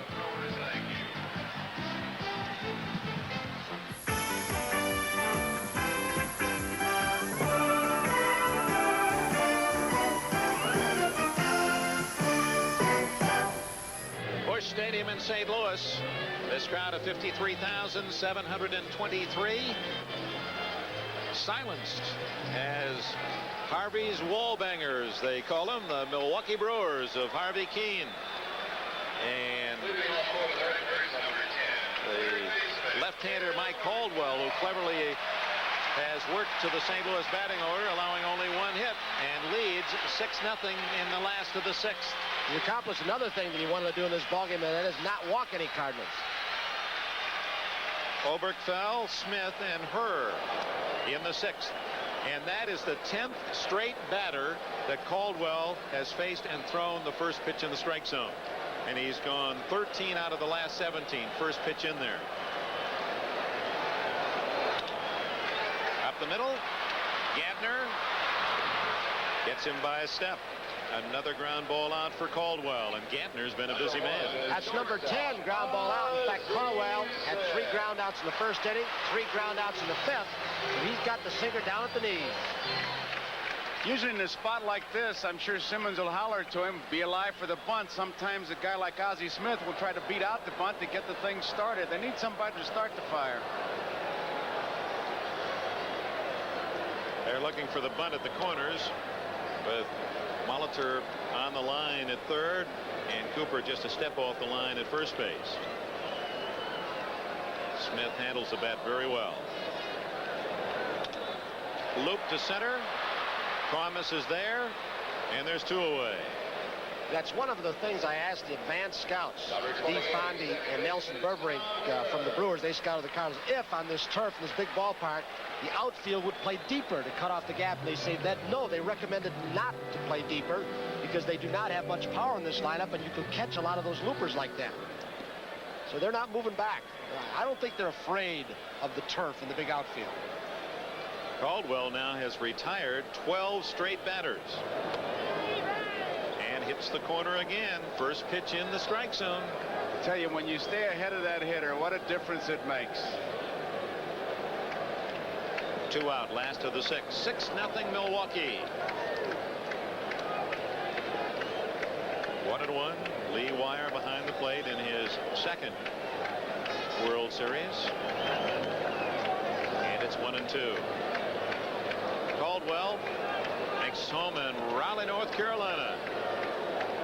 Pitched 6 years in the National League. There's another National League veteran who's migrated to the American side, Don Sutton. Won the final game against Baltimore and won that key 3rd game against the Angels when Milwaukee returned from Anaheim. Sal Bando with him. Sal Bando and Don Sutton both have used the microphone rather neatly as well here on NBC. I would think that in the future that Sal Bando would be a managerial candidate. that for the Brewers, depending upon whether Harvey Keene will come back or not, or if he wants to come back. Full count now to Tommy Herr. Caldwell has not walked a man. Well, Harvey's got the right idea, though, and he said he'd call him an interim manager. He said, hey, any manager takes the job as an interim manager. He's right on there, isn't he? Dead on center. As soon as you sign the contract to be hired, you know someday you're going to be fired. At least that's the pattern. And Herr draws a walk. That was only the second batter. He'd been 3-on-2 on in this ball game. And now he's giving up the first one. And thus ends the 12 straight batters retired by Caldwell. You can see what Hal Lanier is doing, a jammed finger by Herr. What he is doing is they put the glove on and then they tape the jammed finger to the one next to it. It acts as a splint. You've probably seen basketball players do it more frequently than a baseball player. Give it support. Lonnie Smith struck out his last time up. Looked like he turned that one over a bit. Close to a screwball, and when he takes something off that pitch, Dick, it looks even more like a screwball. Cal McGlish, one of the pitching coaches, was telling us before the ball game, you'll throw 3 different speeds on that sinker.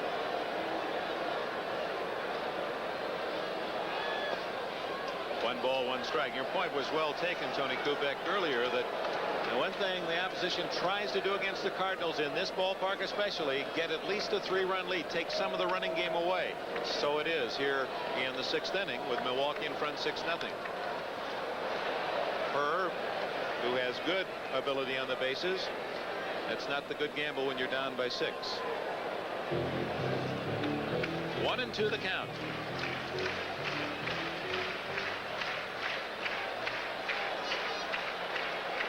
Cardinal Ball Club during the regular season stole 200 bases.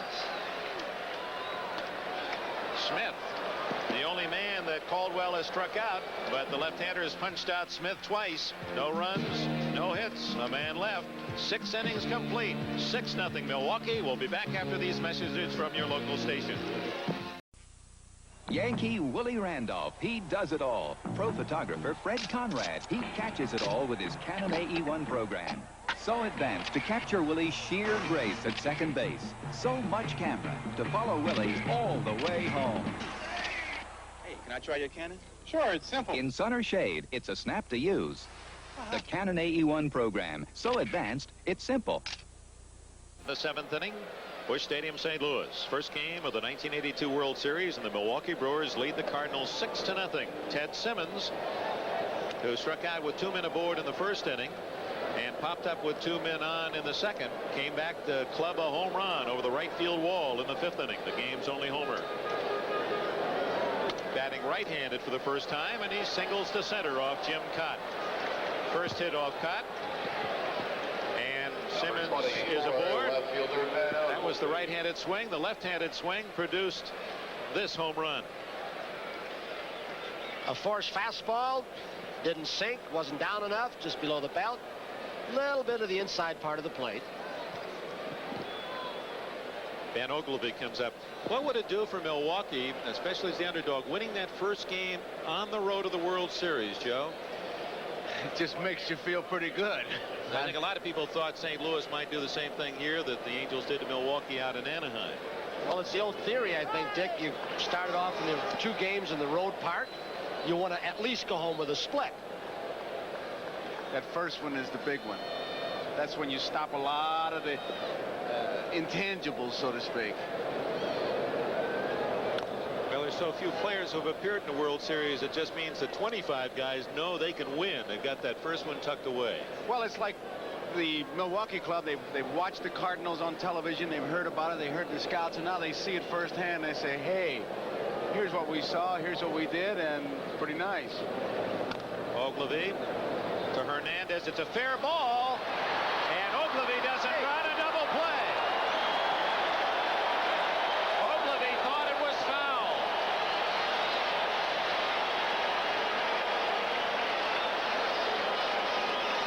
Number 20, center fielder Norman Thomas. You'll see Keith Hernandez, what he does is he's on the corner of the bag. He removes No, he didn't remove No, the he Forsch. didn't step never on the stepped bag. on the bag. Dick, you're Two absolutely guys right. made He the never wrong did. play, actually, Tony. Two guys made the wrong play. Hernandez could have stepped as Ogilvy hits the ball. Hernandez could have stepped on the bag and got the tag, but he didn't do that. And then when Ogilvy Haller is signaling it is a fair ball, and I saw the right hand up, and I said, hey, he's calling out because he's removed the Forsch, but he had. I wonder if that's what fooled Ogilvy like it fooled me. If he thought right hand is out, he is saying he's out at first base, Ogilvy, because the Forsch is removed. Yeah, but he went to umpiring instead of base runner, and it cost him. I could see how he could get fooled on it, though. Yeah, I can, too. But you tell that to some managers and say, hey, you're not supposed to think, you're supposed to run. And for the fans watching, it's not where the player is that fields the ball, it is where the ball is. Hernandez was in foul territory, but the ball was still over the bag and ruled fair.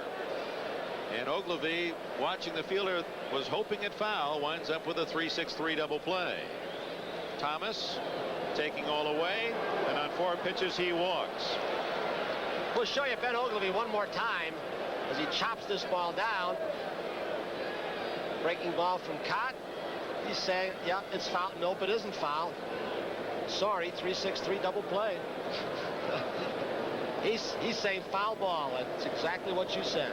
Been a frustrating October for Ogilvy. He was the man in left field that had that fan reach out, take that ball right out of his glove. Bob Boone credited with a home run.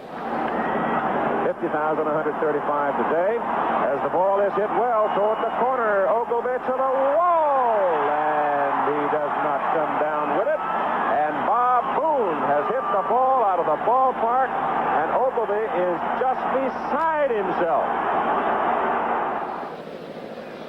Pitch hitting for designated hitter Roy Howell. Pinch hitter for the DH, Roy Howell. Don Money. Money hitting for Howell. His run production during the year was just outstanding, I think.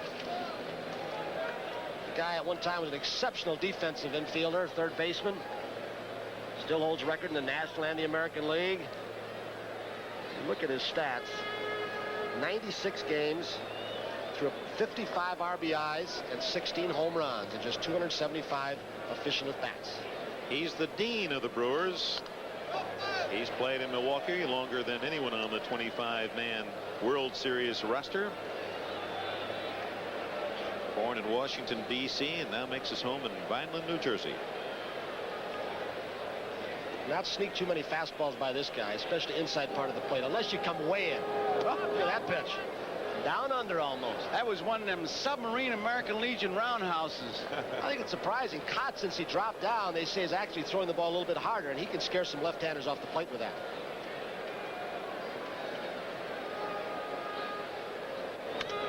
Hit well to right center. Hendrick runs it down.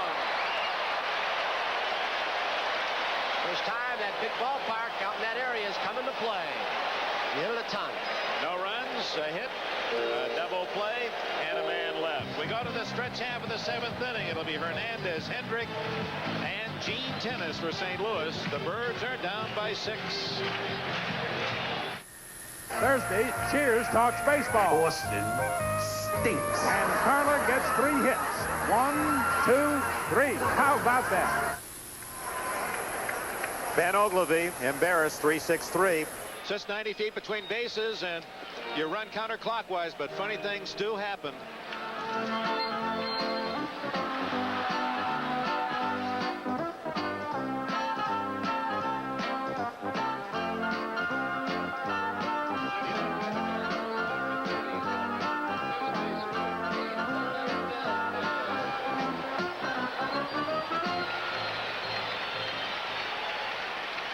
Now Ben Ogilvy, there'll be brighter days.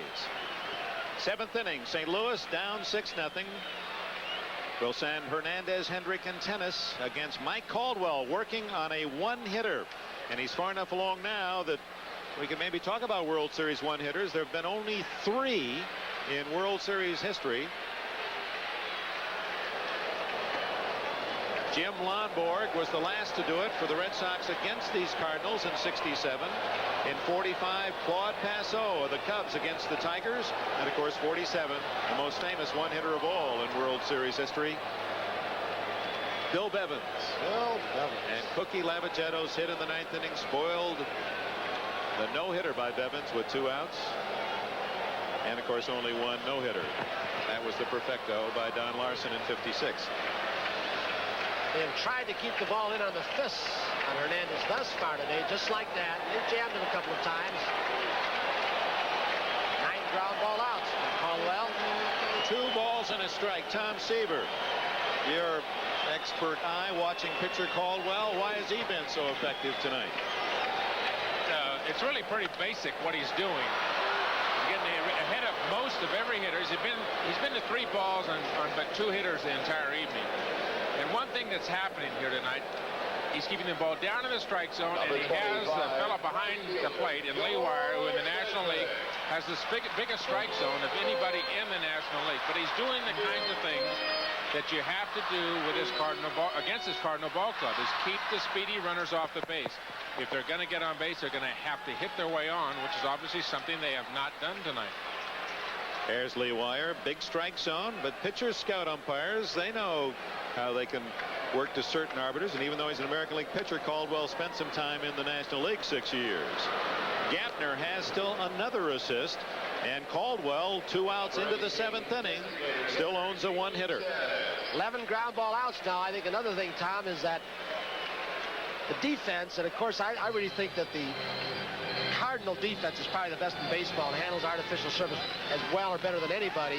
But I think it's been much heralded, and they've forgotten, because the Brewers are a power team, the kind of defense that they are capable of playing. I think they've shown a little bit of that tonight. Gene Tennis. Ball 1.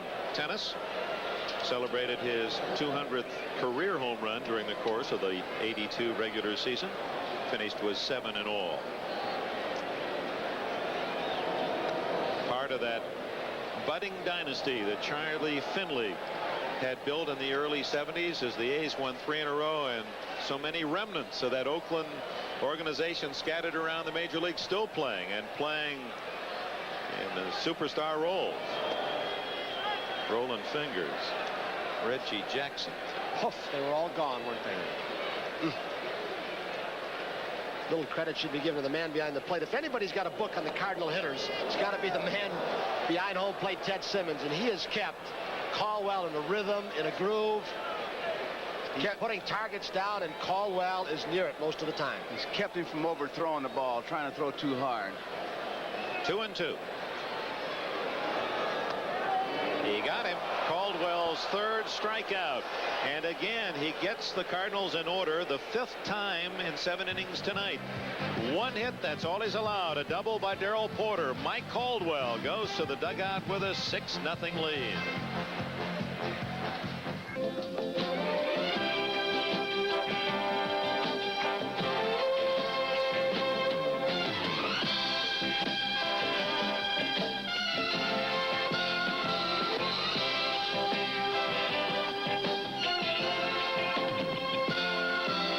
Baseball fever.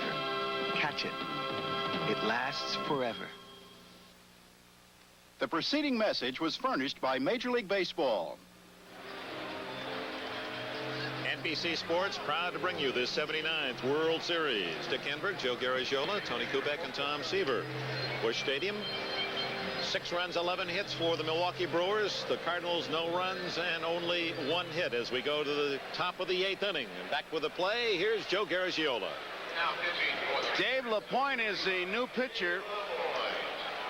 This is one of the, as we look at the Milwaukee bench, and right now it's a 6-0 ball game. Milwaukee out in front. LaPointe is one of the young pitchers that Whitey Herzog wanted in the big trade. There's the strike. He's one of the young pitchers that Hub Kittle has babied along. LaPointe, Lottie, Martin, Stuper, who will be a starter in this series. Charlie Moore fouls it off. LaPointe never had a losing record in the minor leagues. Came from Milwaukee with Sixto Lescano, Larry Sorensen, David Green for Ted Simmons, Fingers, and Vukovic. High fly ball, left field, Lonnie Smith waiting. 1 out.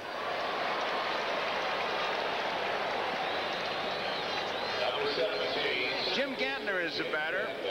Gantner flied to center field in the 2nd inning, sacrificed in the 4th, single and scored in the 6th. Really tried to beat out that bunt in the 4th inning. Moore had led off with a double. He moved him over. Out of play, strike one. The way his fastball, the points, runs into left-hand hitters, he looks like he could be awfully tough. Maybe his harder throwers they have in that staff. Andujar throws awfully hard. Hit behind it. Ozzy's cut off. Nice play by the third baseman, Oberkfell. Beautiful play. I thought he was going to get by him. Ken Oberkfell has been afforded the luxury of having an Ozzie Smith, and he says that he can play closer to the line. He was kind of on the line and in, but he showed his range to the left. Good off-balance snap throw. 2 outs, and it brings up Paul Molitor. Doesn't get it. Molitor may have chased a bad ball. 2 balls, 2 strikes, 2 outs. 6-0. Milwaukee's leading. We're in the top of the 8th. Looking ahead to the Cardinals, it'll be Porter, Green, and Oberkfell. Looked like a pretty good change right there. It almost acted like a little bit of a screwball. Ran away from Molitor. Right back up the middle. Smith knocks it down, but he can't make a play. Anybody do that better than he does? It's incredible. You know, that man right there has been gifted with speed, quickness, and tremendous hand-eye coordination, which he has worked at. I think he has the ideal temperament for a shortstop. He wants every ball hit to him. He has the intelligence of a shortstop. He knows situations, hitters, how to anticipate. Jack in the box. Look at this acrobatic talent, how quickly he gets to his feet. Look, he's ready to go. Realizes he can't get a speedy runner in Molitor, but he was ready. Say the standard I've used for years for shortstops is Mark Belanger. I mean, Concepcion has been awfully good, and the steadiness of a Larry Boa. But using Belanger as the standard, this guy may be just a tad better, and that's saying a lot, I think. That's a 4th base hit for Paul Molitor. Most hits in the game. It's been done 40 times. He ties a record with that base hit. And ball 1 strike on Yount. Medwick, Greenberg. I could read them all, guys, but humility keeps me from it. You had 4 hits in a row? Not in a row, but I have 4 hits in the game. Yount lines one to right field. He just tied the record. Yount has 4 base hits. Well, I tell you, in 46, Karowski, Slaughter, Gargiol, and Wally Moses had 4 hits in that game. Number 15, first baseman. Well, Robin Yount, who has, to me, a little unique batting stance, that it's closed. He chokes the bat a little bit. Look at how that top hand, he chokes the bat. You can see it with that right elbow up. It makes him more of a low ball hitter. You can see the head on the ball and the real tremendous weight shift, hitting off that firm front leg. I wouldn't say that's the ideal follow-through, although it looked like he might have been trying to push the ball the opposite way, or he got tied up inside. You remember Harvey Keene? He used to hit the same way when a batting title hit off that front foot. Not quite the power this guy's got. No, though. Gee, Harvey's hit down the right field line and left field line. Cecil Cooper with the count of strike 1. Molitor is on at second base. Yount is on at first. Broken bat. Flip to Ozzie Smith. The force is on. And so the inning ends. The score as we go 6-0. Milwaukee leading. And Dick. Ozzie Smith, a great play. Didn't get his man, but showed his great ability. A lot of fine shortstops in the majors.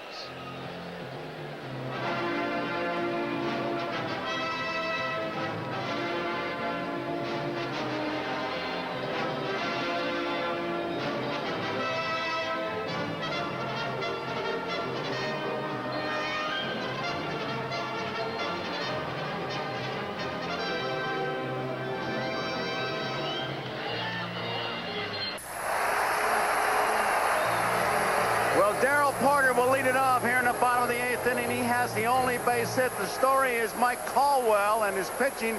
And, of course, the hitting, 13 base hits by the Brewers, 6 runs on the scoreboard.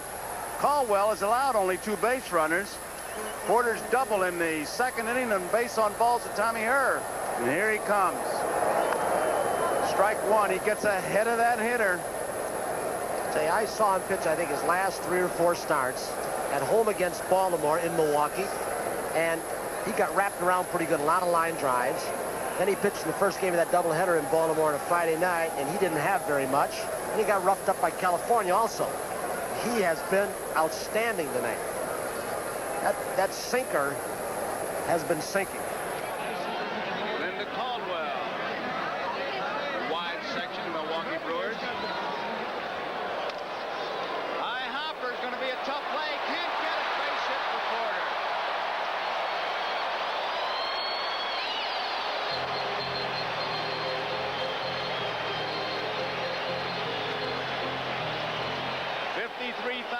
723 here. Not much to cheer. Porter has just opened up the 8th inning with the base hit. Brings up David Green. Gander had swung around and played Porter as a pull hitter. He was well over toward that hole toward Cooper, so he had a long way to go on that ball. Just picked up the speed on artificial surface.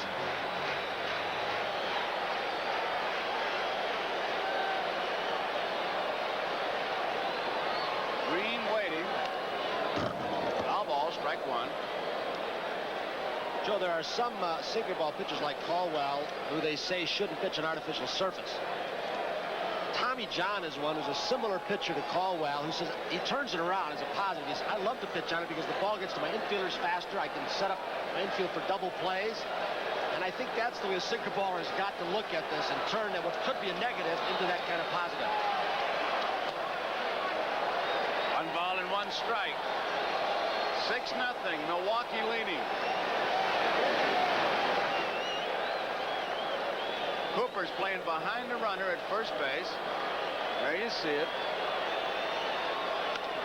Right field. Charlie Moore going back near the wall, and he makes the grab. Charlie Moore makes the grab, taking an extra base hit away from David Green. For a young hitter, David Green has shown today that he can go with a pitch. He lined out the first earlier to Cooper. Moore was playing shallow. That is the part of the ballpark more toward the foul poles where the ball carries better than from right to left center field. He made an outstanding catch. Tony, that's where the warning track came into play, because Charlie Moore never did take his eyes off the ball, but he could feel himself leaving the artificial surface onto the warning track, and he just kept going until he made the play. That was just a great play by Charlie Moore. Oberkfell. Base hit, center field. Porter holds at second.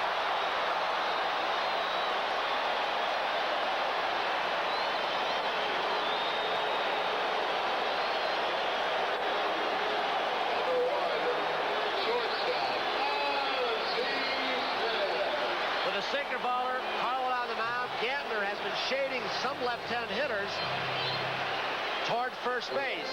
He did for Oberkfell. Oberkfell is basically not a pull hitter. I don't know if that was a slider that he got up and over the plate that he just drilled up the middle. So with 1 man out, here is Ozzie Smith. Base runners at first and second. Milwaukee leading 6-0. We're in the bottom of the 8th. Foul ball out of play, strike one. Bullpen now starts going for Harvey Keene's Brewers with those 2 runners on base.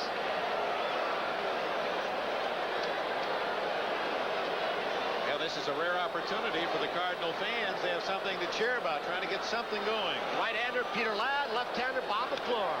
Line drive, right field. Moore is there, makes the catch. There are 2 outs. Well, Raleigh Fingers is not up right now. We showed you Ladd and McClure, but we asked Fingers before the ballgame if he was able to pitch if needed today or during the series. Well, the injury that I have is I tore one of the flexor muscles here just off the elbow in my forearm. And it was black and blue for about 4 or 5 days, and it's still painful. I can throw, though, but for how long, I don't know. I can throw anywhere 20 to 25 pitches, and then it really starts bothering me. But I think I can go out there and get 1 or 2 outs if the occasion arises. Raleigh Fingers, who's been the big man in the bullpen for a couple of ball clubs. Hey, Joe, they've been saying that about Fingers. He's been saying that for about 3 or 4 weeks, like it's a day-to-day thing. So apparently it's more serious than a pull or a tear. It's right near that tendon in the elbow. Well, there's no doubt that Peter Ladd is the big man out at bullpen for Harvey Keene these days. Ball 1 on Tommy Herr. There's a strike. 1 ball and 1 strike. 2 outs, 2 on. 6-0. Milwaukee leading, bottom of the 8th. Cardinals an entirely different ball club when they have to play station to station. Hit a ball, stop at second, hit a ball, stop at third. They like to hit and keep making left turns. And there have been more balls in this inning hit in the air to the outfield than any other inning previous to this. There's another one, but Charlie Moore is there. And Charlie Moore is going to take care of the Cardinals in the bottom of the 8th. 2 base hits. 2 men left, but Mike Caldwell is the man of the hour as we complete 8 innings of play. It's the Milwaukee Brewers 6, the Cardinals nothing. Well, Mike Caldwell has been a big story here in St. Louis as Milwaukee's leading 6-0. And Tony, tomorrow they got Sutton going. Sutton and a youngster, John Stuper, a pretty hard thrower. Hey, it's been fun to be with you guys. You were in the 46 series. You've done about 20 of these, and you were in seven series, weren't you, with the Yankees? And 6. I missed one in this town with a little. Oh, that's right. Almost missed another with a throw. Were you nervous tonight? I really they was. Always ask I really was. But happy to be nervous. So 6-0. The Milwaukee Brewers leading the Cardinals here in the top of the 9th. Ted Simmons, who's had a big night, takes a first pitch. It's a strike. Simmons hit a home run in the 5th inning. He singled in the 7th. He struck out in the 1st, popped out in the 2nd. He is 2 for 4. High fly ball, shallow center field. Green comes in, should have no problem. 1 out. Well, if you're going to write the book on the Brewers, one of the primary things that a scout would say is, when we talked about it earlier, you keep the 2 first and second men off base, Molitor and Yount. They have not done it tonight, this pitching staff for the Cardinals. They've been on, what, 8 times? What a road record. Look at that, 47-33. Tony, when you look at Molitor, Yount, and Cooper, they all got over 200 hits. That's over, with the base on balls, 700 times they've been on base. That's a lot of times. You can see why the Ogilvies and Thomas and Simmons get the RBI totals.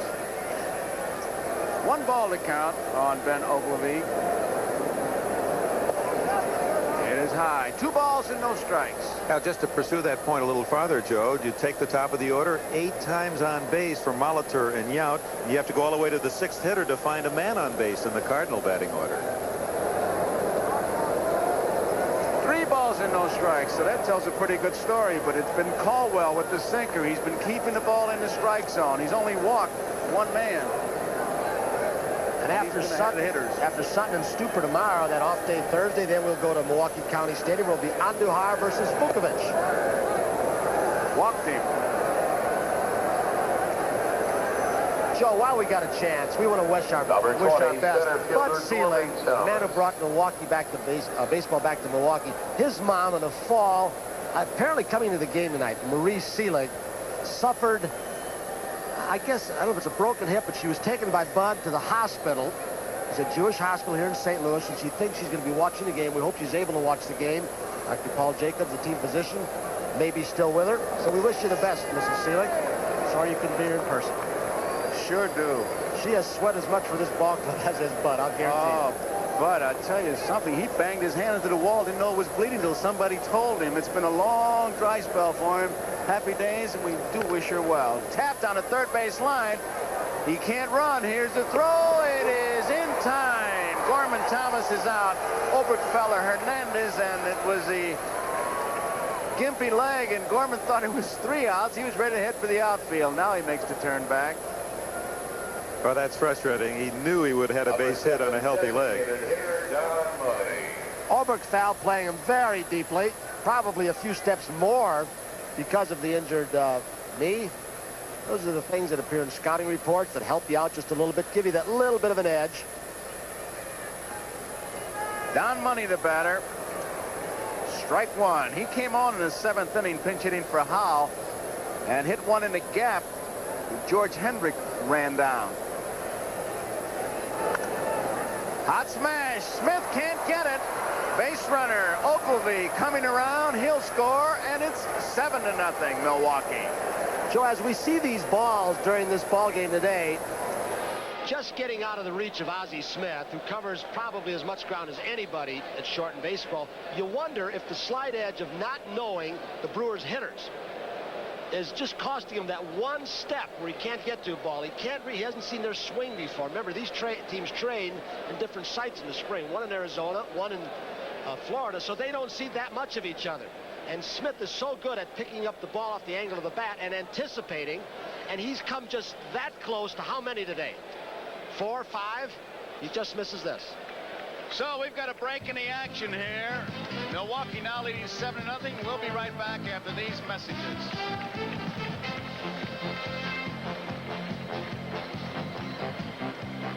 Vladi is a new pitcher for the Cardinals, came over from Cincinnati, so let's get a teammate's view from Tom Seaver. Well, Joe, he came over from the Reds to the Redbirds over here and has done a good job for them. He's got a sinker and a slider, and he throws harder than he appears on the mound. And one thing this might do in a game which is 7-0 already, give this young man some experience which Whitey might be able to utilize later in the World Series. First pitch is hit over his head, and they do not get him. Tommy Herr barehanded the ball, but Charlie Moore beats it out. He's got his second base hit. Once again, it appears that the Brewers' speed and Charlie Moore, an ex-catcher, does run very well. So again, we're back to will the Cardinals adjust on this turf as it goes along and bring their middle infielders in a little more closely. This is a nice try. This kid is so good. I think that the best double play combination in baseball right now, those two guys right out there. When Herr has his mobility, he's had some knee problems lately. Gantner fouls off the first pitch, strike one. Commissioner Bowie Kuhn, wife Louisa, man in the cap, Happy Chandler, recently put into the Hall of Fame. Tell you, there's a man sitting in the back, Dr. Bob Smith, is president of the U.S. Baseball Federation and the International Federation. They're pushing very hard to get baseball as a sport in the Olympics. Still may be a sport. It's experimental in '84. They still may become a gold medal sport. '88, chances are very good. Well, 77 countries now playing baseball under the auspices of that federation by Dr. Smith. Base runners. Money's on at second. Moore's on at first. 2 outs. Pull foul by Gantner. Count remains at strike 2. 1 ball, 2 strikes, 2 outs. Pull foul. Count remains at 1 and 2.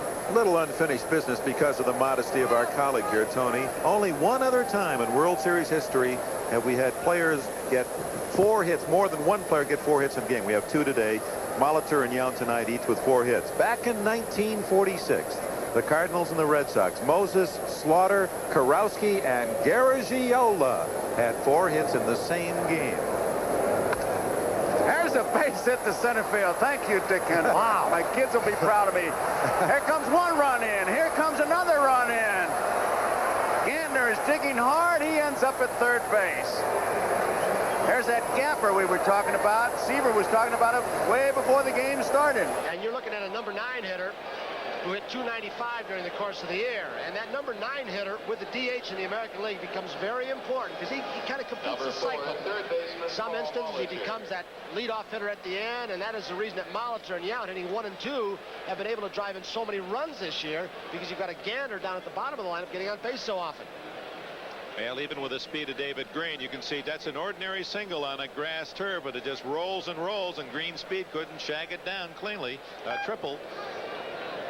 Foul tip. Strike 1. There are some people beginning to leave here in St. Louis. Bunch empty seats down in the lower box seats. Somewhat unusual for game number 1 of a World Series. Smith knocks it down. He's up. Here's a throw. It is not in time. Just missed him. Base hit. 1 more run scores. That's a 5th base hit. And it's a 10-0 ball game. So the team that was supposed to have the speed, the matchup speed against power into this World Series, we have seen the speed of the Brewers one more time, just beating the ball out. Again, there may be some adjustments made as this series goes on. And that's a World Series record. And it is. 5 hits in 1 game, a new record. 5 singles, 1 run scored. Yount takes a strike. Yount has 4 base hits. We've just seen a record set. He may just tie it with a base hit here if he gets it. As Harvey's wall bangers are banging it all over the place.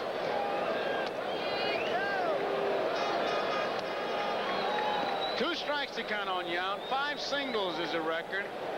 Well, the writers had a little fun calling them Harvey's wallflowers when they weren't winning. Not tonight. They came to the dance and stayed. Yount down the third base line, a foul ball. Well, just out of curiosity, something very interesting must have happened to keep you out of the record book with a 5. You got 4 hits. Did you just not get up the 5th time? What did you do the other time? Got up, hit a vicious line drive. Where? I would have pinch hit for you first. No, I just fouled out. The Wall Bangers have put 17 hits on the board. 10 runs. A lot of crooked numbers up there. 10-0, and Caldwell has a 3-hitter going. Fastball. Yount takes a strike that ends the inning. So it's 10-0 as we go into the bottom of the ninth, and here are the pitchers who have really had to take this beating. Forsch, Cott, LaPointe, and now Lowdy. Following our telecast of this opening game of the 1982 World Series, your local news around the country, and then the Tonight Show starring Johnny Carson, and the Late Night Show with David Letterman, and then NBC News Overnight. And we hope you'll be with us again tomorrow night for Game 2 here from Busch Stadium, St. Louis. It'll be John Stuper, the young right-hander for the Cardinals, and veteran Don Sutton, acquired from Houston late in the season for the Milwaukee Brewers. Well, living in Arizona, I got to say that they'll be seen at the regular time, except on the Pacific Coast and the Mountain Time zones, because we sit home in there in Phoenix, and we now I understand what I've been saying for all these years. Look at those numbers: 10 runs, 17 hits, no errors for Milwaukee, no runs, 3 hits, and 1 error for St. Louis. That's the formula. A lot of hitting and great pitching. It's inside, and it's ball 1 to Lonnie Smith. Sometimes the irony of this game really gets to you, doesn't it? Here is a team, the Cardinals, winning in 3, the National League pennant. This ball club, the Brewers, pushed to 5.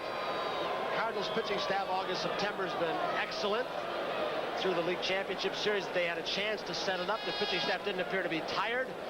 Brewers pitching staff's been extended, and they come and get a game like this from Caldwell. You figured out. How about the MVP, guys? Is it Caldwell or is it Molitor with the hits? Yount, Simmons with home runs? Can we split it? Caldwell and the record with 5 base hits for Molitor? I'm splitting my vote. 1-0 would have won it. I'm Give me going a for vote. Caldwell. Give me a vote. I'll take Caldwell. He would have won with 1 run, apparently. Fly ball on the right field line. Charlie Moore drifting near the stand. It was fair ball. It was a fair ball, but he made the play, so it's 1 out. I'm giving it to Caldwell, Tony. So tonight's NBC Miller High Life player of the game is Caldwell. Miller High Life happy to present a check for $1,000 in the name of Caldwell to the Special Olympics. Mike Caldwell is our MVP. 1 out here in the bottom of the ninth, 10-0. Milwaukee leading. Caldwell a 3-hitter, and he has really been in control of this game.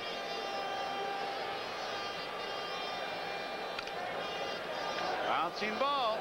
Gantner to Cooper. There are 2 outs and another ground ball. That's ground ball number 12. He had a streak in the 8th and the first inning in the 9th, where he actually got 4 outs by his right fielder Moore. So apparently he's getting the ball up, or was through that stretch. 7 ground ball assists for Gantner. He's kept warm. So the Cardinals can start thinking about tomorrow and going to Milwaukee with a split. Maybe down by 2. Yeah, that's what they're shooting for, to get that game tomorrow now.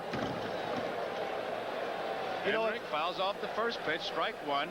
George, you look at these 2 teams, and if you say there's one team that has a possibility of sweeping 4, and I'm not saying it's going to happen or wishing for it, but it would be Milwaukee, I think, over the Cardinals, because they are just so darn explosive. Those bats can get hot, and they haven't been hot for 3 weeks, but when they start hitting as a team, it gets contagious, as it has tonight.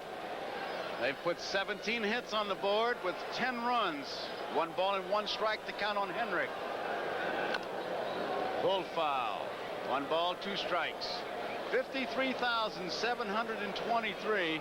May I have your attention, please? Will you please remove the banner from the left field bleachers? And a lot of the folks have gone home early.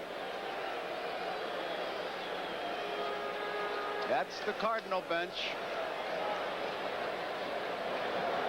Outside. 2 balls and 2 strikes. Tomorrow, 8 o'clock Eastern Time. Sam Simplizio, a part-time coach. Albando is also there. Don Sutton, 4-1. The man who really saved the division and maybe the pennant for the Brewers. A great Harry Dalton trade or move.